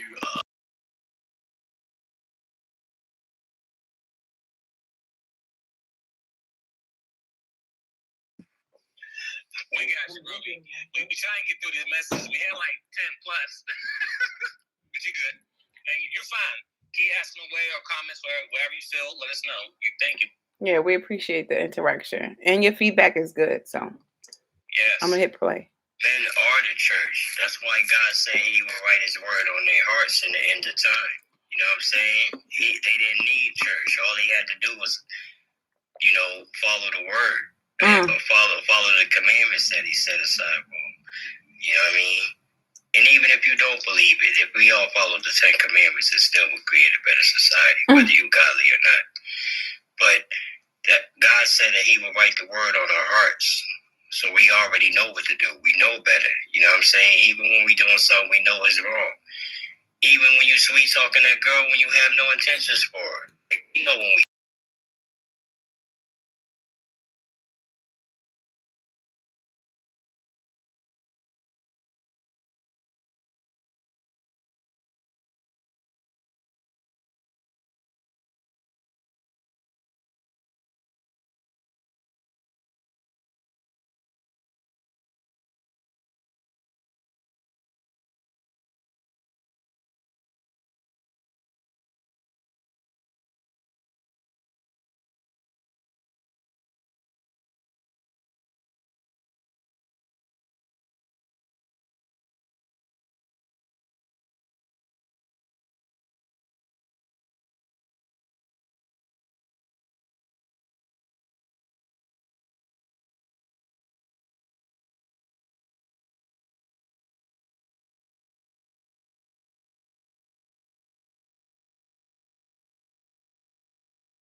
I know I'm recording. What? Go in the bathroom. Kazi, you opening my door. Go in the bathroom. You know I'm recording. Why is all of these baby showers then? Because we don't know how to keep our private parts in our pants away from marriage. That's why. Just that simple. Oh, I thought it was because the women didn't require you guys to have 6 figures before we had sex with y'all. Actually, women don't require nothing for us. I appreciate the accountability. I appreciate that. Nothing. We can have nothing. We can still get them draws. Right, because we chasing the bag in some strange way. But you can have nothing. Once again, I said already, you don't chase the bag until after you have a kid, and now you found out, okay, this is tough by myself. Then you want to chase the bag. So all the bag chasing, gold digging women are baby mamas. Listen, all the women who call into the show have kids already, but they still get a high value man or a high earner man. Not even a high value man, high earner man. But wait, aren't we saying that this is what we're taught from a young age, that men are supposed to be providers, protectors, and leaders? So when does that change? Because we had a kid, now we are expecting you to do what? Not provide, not protect, and not lead? Where does the change come into place? Where it becomes gold digging versus... There's no change. When you gave a cookie to a little boy, this is the results that you get. But weren't you a little girl at that point? I was never a girl. Well, I'm not talking about you. We're talking generally. We're not talking about personal, right? So what you say then? Wasn't the woman a young girl at that point? Just like that guy was a young boy at that point? So what was the expectation? The expectation was the same. No, I'm getting somewhere. Listen, this is my point. The same expectation she had for him to provide, protect, and lead is the same when, she's older and now has a child. And whatever that experience went through.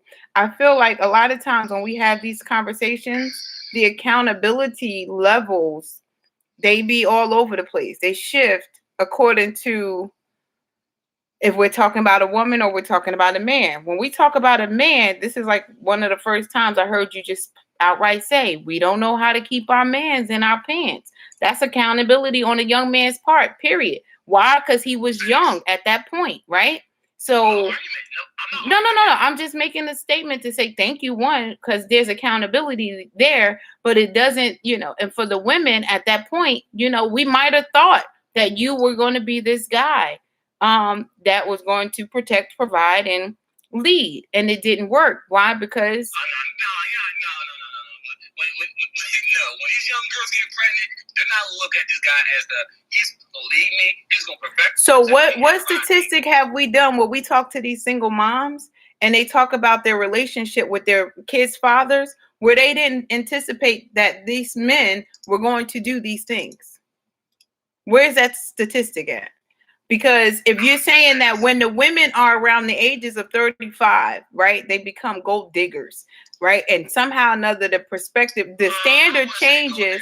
But they want a man who can provide financial security. But why are you not getting the narrative from the women that that's always been what we wanted? In terms of when we dated you, we felt comfortable with you. That's not all we wanted. And that's the difference. See, now that we've gone through with the vibe means, okay, that can dwindle off. Okay, he loves me. He's giving me attention. This is based on us coming up, right? These are the things that we have to learn not to go for, and then come somehow or another kind of focus on this. Because where does this land us? This is what men value as men. So this is what you guys consider high value. What we're considering high value, you don't consider that. So we are left with this short end of the stick with these men who don't value these 6 points here. So we're dealing with men based on emotion, based on, vibe, based on religion, sometimes our belief system. We both go to church. You know what I mean? We grew up, we were both in the youth department together. Now we're dating. Now, I'm thinking everything's going to be everything. And then we don't work out. We had a baby together, whatever the case is. Why are we saying that woman now, because she has a baby, the whole way she looks at men changes to now I'm focusing on this man's money and being a gold digger, or not just a gold, or maybe not a gold digger, but wanting the same protection, provision, and leadership. And that was very long, so I'm not sure what the question is. Where does it change? How are you saying that we didn't want this from the first relationship that we had these kids in? Where's the statistic? Because if that's the case, you wouldn't got pregnant at a young age if you value your life, your womb, and your future. You see, we're living in the moment. No one thinks about the future. So we're living in the moment. So when did this become a value? Where is this taught? You talk about being taught all the time. Where is this taught? Once again, it's taught at home. The parents that be raising their kids. I don't care if there's no man in the house. As a woman, if you one goal should be, listen, if I don't do nothing right in my life for my kids, I'm going to make sure they don't live the same life I live. Meaning, I'm going to make sure they know all the tools and resources to prevent yourself from being a single mother or single father. That's it right there. But no, we don't have that mindset. Because I know generations of girls are single mother, and like that's okay. Like, is somebody going to stop there? It's like, you know what? I want to get married first. No, it's not. Accountability. So it starts at home. All right. I don't disagree with that. I just think there's a lot of context not connected to it. There's a lot of and a lot of this and a lot of that, but we don't have the numbers because not everyone comes from single family homes. Not everyone, fits these categories. What population of women, how many men or women, that's still subjective. I don't know. So I'm a press play. I mean, at the end of the day, we know there's more single black mothers than there's black women, white women, Asian women, Chinese women. I mean, you can look it up if you want to, but it's a fact. It's not about us being the most. We're talking about the premise as to why or how, because you just made a blanket statement saying when y'all were this age, you became a single mom because you were behaving like this. But we haven't done the research to find out if that is even a small population of women or a large population of women. Even to say that the women now that have children are, seeking men to take care of them financially. These are the things that are being said, though. I graduated at a small school in Pennsylvania, and I think my class was a total of maybe 200 kids, whatever. Out of them 200 kids, I want to say either 15 to 20 women were mothers by the time they graduated. high school, not even college, high school. Mm-hmm. And some were pregnant about same dudes in the same neighborhood. Mm-hmm. And guess what? And that's just one school in one, in the state. There's multiple schools in the state. Yeah, that's small. That sounds like our history. That sounds like our culture. Like when you go in the South, that sounds the same way of what we've been doing for a long time, in smaller towns. So you're saying that's normal? That has been a norm for us. Yes, that has been a norm. But what I'm saying, what I just said still is not, again, if that has been a norm, you hear about this in these countries, the South and all of this stuff, all of that, but that still is not answering my question in terms of what we don't have the numbers to say that these are these women around this age, the majority of them got pregnant. We don't need the numbers. We don't need the numbers. You can go to work right now. I don't work in a call center, but I work for a company that has a call center. And in that call center, there's a lot of women out there that have kids and not married. That's fine. But I'm saying to your blanketed statements, you're labeling these not married. You're saying that these, what I just repeated that you said, okay, these women, they didn't have no standard for the men, basically, right? To be providers, to be leaders, or to be provisionaries, right? But then when they, living their best life. Right, living their best life. But then you're saying that the women that go for the money are now, these are the women that's after they had kids, they're, just looking for the money. Okay. I'm with you now. There's two groups there. Okay. You got the young girls in their early 20s who wants that guy who has all the money. That's why you got these women who chasing all these NBA players, whatever. Women, most of those women are single. Looking for the sugar daddy. Right. So you got that group. So that's one small group. It's a young group, right? That's a small group, or is that a large group? I mean, just look at all the athletes who married young women. This is giving facts. But anyway, and actors. So are you saying that's a large group or a small group of women? It's a large group. A large group, okay. Large group. Okay. And then in between there, you have the ladies, once they have kids, they want to be with a dude who can provide them security. I have not met a woman who had one kid by another dude want to mess with Pookie in the hood. No, they want to find a guy who has a good job that's going to take care of them and be a man and step up to the plate. It's just that simple. You don't need numbers for that. I know women. That's women, period, though. That's the only thing I'm not understanding. That's the women, the young women. That's the married women. That's the not married women. That's period. But, okay. I'm not understanding the question. I'm not understanding your question. Your question's not clear, so I don't know. I'm not asking a question. I'm not understanding your statement, and I'm trying to get clarity from it, because you just said there's a large group of women in their 20s who go for the sugar daddy, the entertainers, the basketball players, right? These are the women that you're saying, that these higher value men go for, the younger women, right?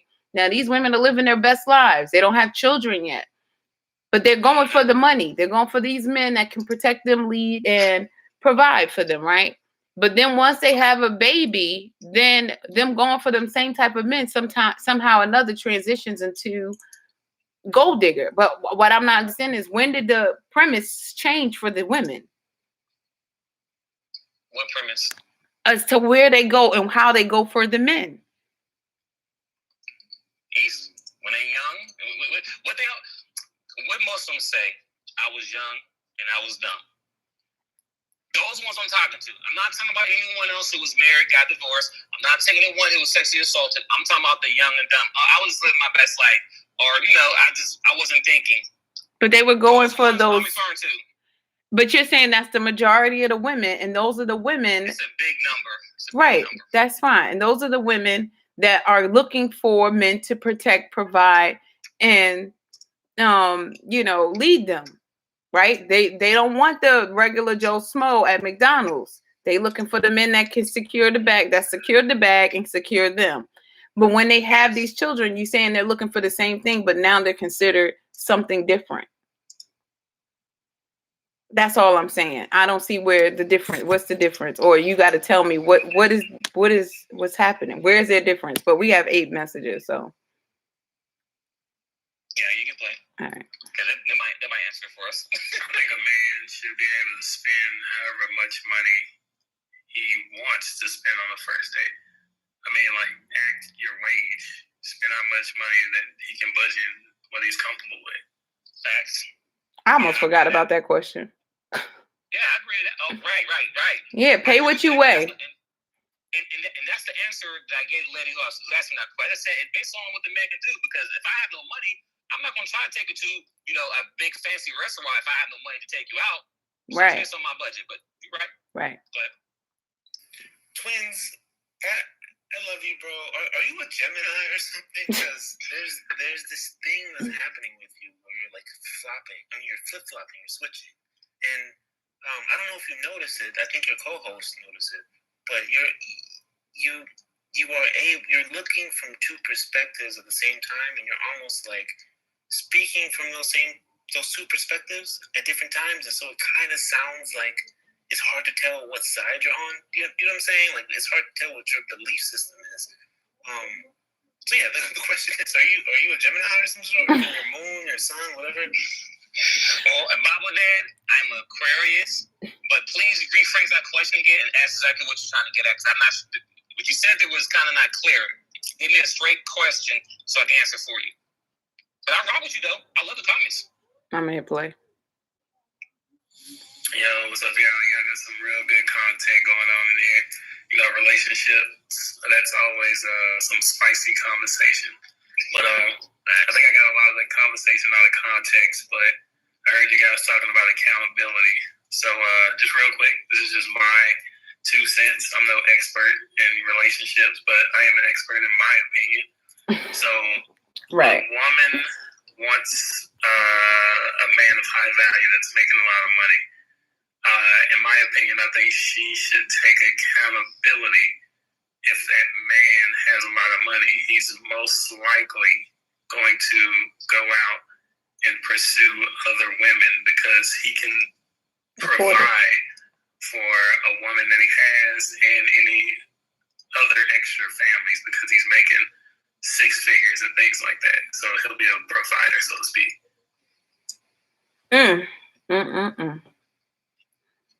Some ladies understand that and they agree to those terms and conditions. So I have no argument there. Boo! I'm person play. This is the Disney thing. Like, young girls know that, but it's very warped. And I think your environment warps that. Because even the question is because I thought about it. It was like, why chicks like dudes that be gang banging and be shooting dudes? And it's like, well, if she grew up in the hood and she heard gunshots, if the nigga is the wildest dude on the block, you gonna protect me. Yeah, you may beat my ass, but guess what? You gonna protect me from all the other motherfuckers trying to beat my ass in the same environment. So it is the same things applied. It's just in a distorted fashion. And as you mature, those things just become a little bit more realistic. That's really what it is. Agreed. These women have just made poor decisions. And a lot of them are pregnant by the same men. Like,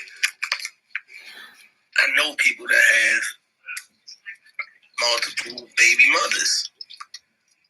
Just from what I have observed, a lot of them are pregnant by the same men. You know what I'm saying? And then it's like, it's poor decisions on both parts. Thank you. Both sides. But a lot of them, from what I've seen, are pregnant by older men. So, yeah. Older men. I agree with that. I know a bunch of ladies that I know are pregnant by the same dude, which makes no sense to me. And here's the problem. I just want to add this to that. See, the difference between a man and a woman. So, yes, a woman, she can have kids, right? And then people would say her value is gone, right? Whatever.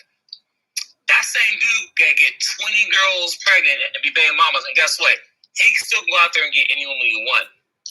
That's the difference between the guy and the woman. A woman can't do that. I just want to make that clear. So Future is high value. No. Huh? So Future could be high value. He's not high value. Come on, get him up the table. Get him up. Bring somebody else to the table, please. Anybody besides him. And honestly, and that's the harsh reality. A lot of ladies think because they have a kid, they can still get whoever they want. Because a guy can go out there and get whoever you want. The difference is most women have the kids, regardless whatever situation it is. Women are the ones who raise the kids. They have the most risk in it. As I said plenty of times, the guy go out there and still run the street and live his best life, but no problem. All right, I'm gonna press play. Twins, I apologize if I've been targeting you for the last message or few messages if it's shown, but you seem very smart. I do feel though that your perspective is limited to what you explained, which was the high school or the high school experience where everybody was getting pregnant and if you could step forward and look at, or even step backwards and look at history and look at what led what to be what, I think that would stop this thing that I feel like is polluting your message, which is the blaming. You are speaking facts, but it's that blaming that's causing this weird defensiveness that I think everybody else is feeling. Okay, I got you. Well, Bible Dad, appreciate the feedback. And no, you're not attacking me. Plus, I have tougher skin than that as well. But what I want to say is this. It's not really the blame game. It's more the accountability. Now, I'll say this, because a lot of y'all don't know this. My fight is really with the women, meaning that the woman has more to risk. Meaning that if the woman, first off, when black women get pregnant, their risk of survival is 3 to 4 times more than any other race in the world when they go through pregnancy. So the woman got to survive the pregnancy. That's number one.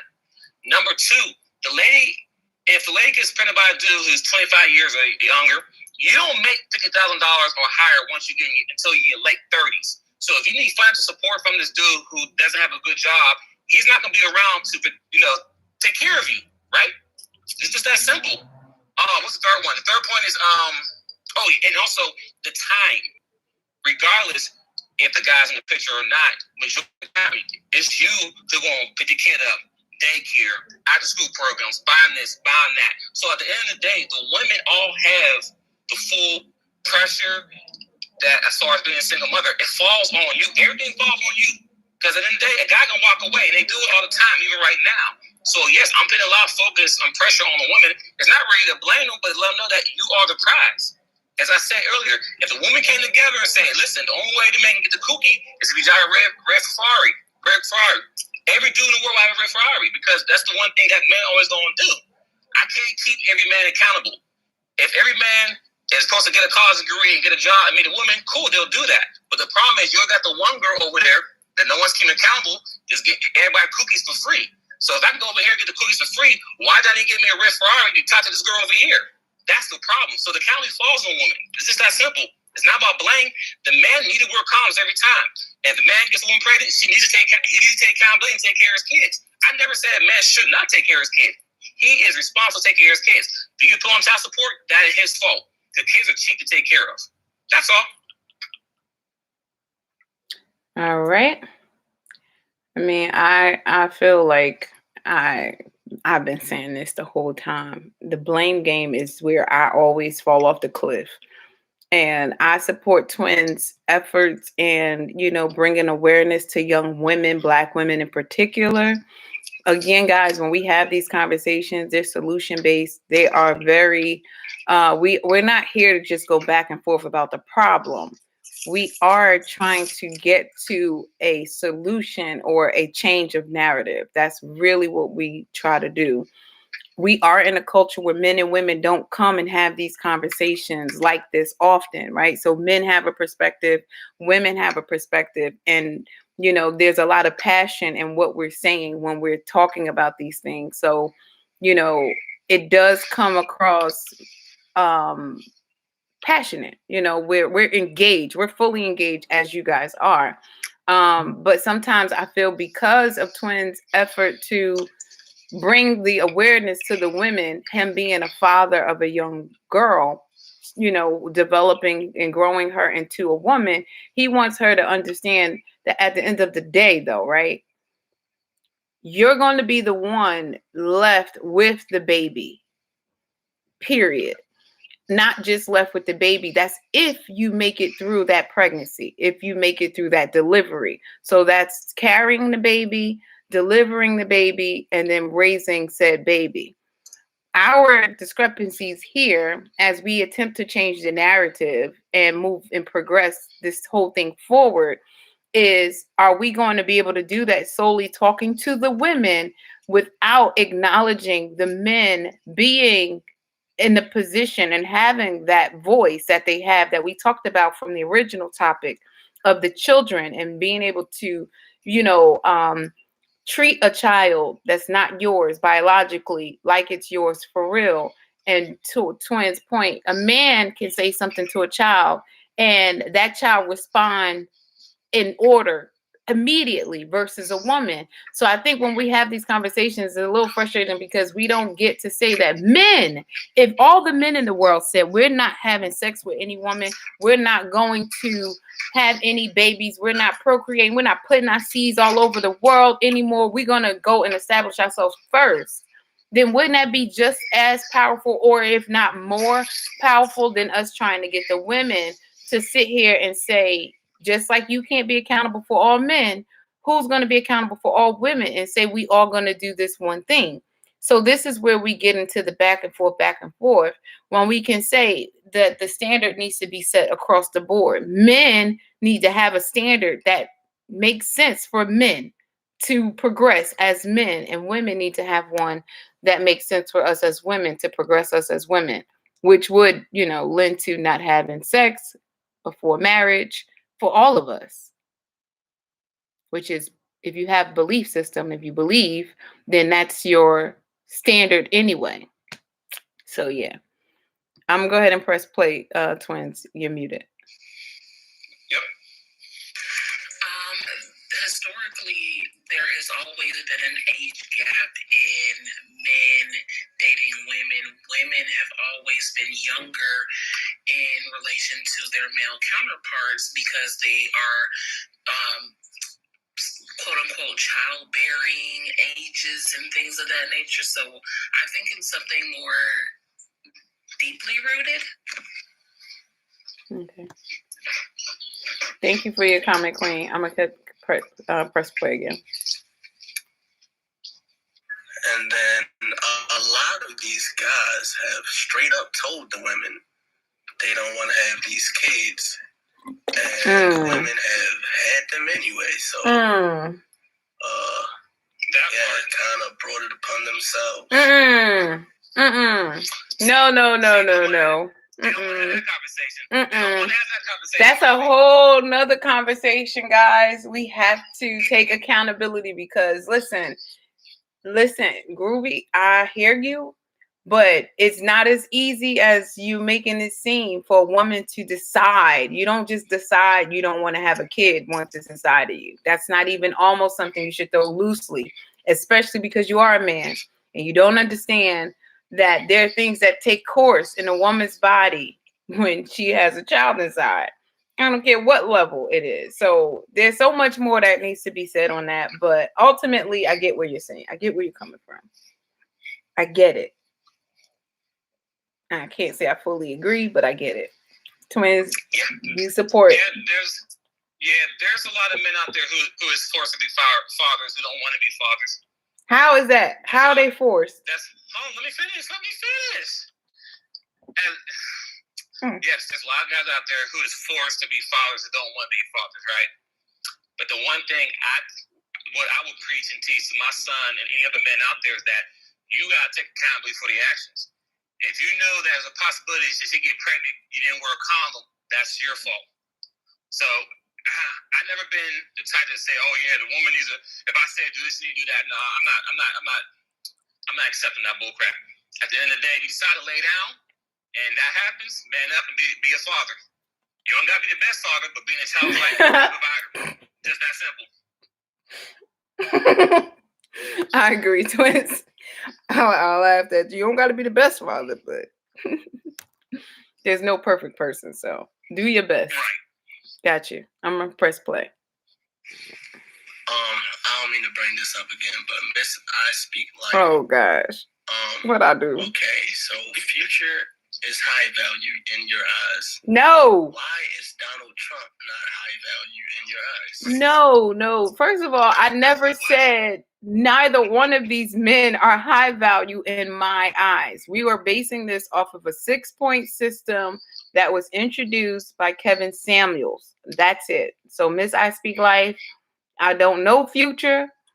Okay, I just Googled him. I don't know him. I Googled him during this conversation. But according to the 6 points, he meets the criteria. That's why I mentioned him. Excuse me. And as far as Donald Trump, I don't know.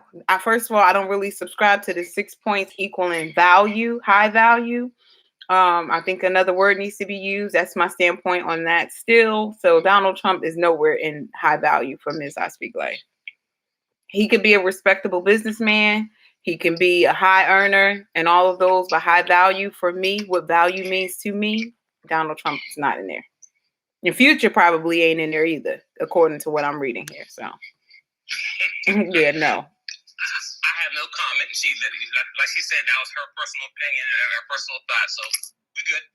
Yeah, no, and that wasn't my personal thought. That was what this Kevin Samuels thought is. I just gave y'all my personal thought. Neither one of these men fit the bill for high value for Ms. I Speak Life, but they both fit the bill for high value for Kevin Samuels. 6 points. I confirm what you just said. You said you don't belong in there. Neither one of them. But go ahead and play. That's fine. Okay. Yeah, I actually think both of you guys are intelligent. Mm-hmm. I just think you guys are speaking from different experiences. I like what both of you guys are saying, but it's just the way y'all see life and your experience and the people that you interact with. And I think both of you guys are right. Well, thank you so much, sir. Back. Thank you. Welcome back. I remember you from last week, sir. Appreciate you following and joining us today. Appreciate it. Thank Good you. feedback. Thank you. I'm going to hit play. Okay, I hear you guys' messages. Okay, thank you for sharing that. Man, keep doing what you guys are doing. This was a very inspirational conversation, and I even learned some things myself. So yeah, I sent you guys a follow. Yeah, keep at it, guys. Thank you, a Bible Dad. Appreciate it. I mean, that's all it is. It's all about getting the conversation started and getting people to think.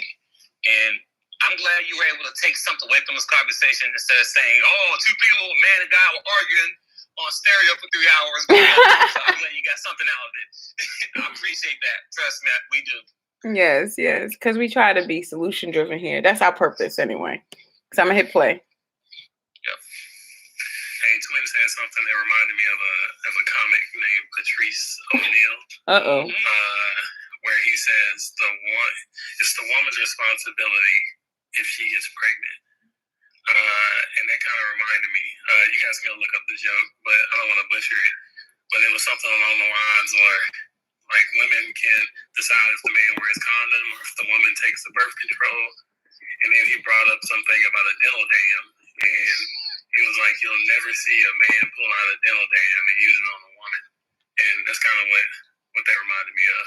But yeah. Yeah. All right. Your boy talks about this comedian all the time. Yes. R.I.P. Patrice O'Neill. But yes, I know I'm very familiar with that joke. and also, you kind of have a point because early in my game, I had a lady said, "Oh, I don't use these type of condoms. I'm allergic to them, right? You got to get sheepskin." You know what I'm saying? So they trust me, I know exactly what you're saying or what he's saying. That's real life. Believe it or not, but that's all. Yeah, your boy Noble really talks about Patrice O'Neill. He talks about all his jokes. Yes. A lot of comedians, when they speak stuff, when they say things, it may come out as a joke, but it's really being honest. Yeah. As a comedian, you can be brutally honest with a joke and people really miss it. Some people will catch it, but most people really miss it. Yeah. All right. Well, I'm glad that we go ahead. I'm sorry. Yeah. No. I'm glad we all come to these voice notes. Yeah, I'm glad that we're here. You know what I mean? Of course, Miss I Speak Life feels like it has to be a episode 2 of this because we've opened up to so many different things from this one topic. I mean, we talked about benefits of dating a single mom. You know, the we can go into that.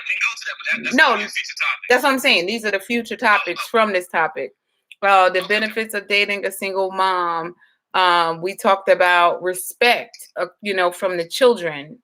We talked about these are other topics that have come from this. What was it we just said in terms of oh man, I just missed it. We just talked about it though. We said that got to be a separate topic when the guy said that the women choose. Oh yeah, choosing or forcing a man to be a father, etc.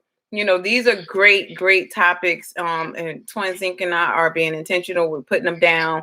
And what we don't do is we don't just talk about stuff. We try to get some research done. We try to have a ground to talk on when we're having these conversations. And what we also don't do is we don't have scripted dialogue. This is very organic here, as you guys can see. So, yeah, we appreciate all of the interaction that we're getting. And we hope that when we come back, possibly tonight for this Kevin Samuels bit. See, that was another thing. You know, we might watch Kevin Samuels tonight at 10 o'clock.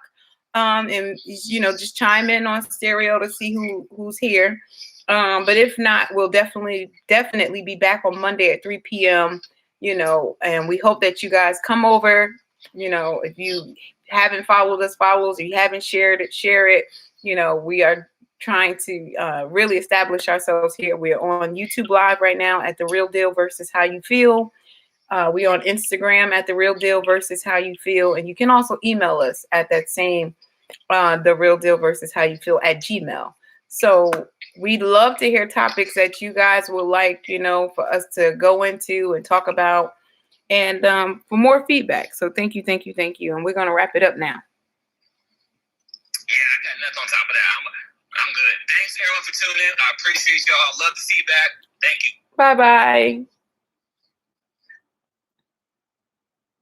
Bye-bye. Bye-bye.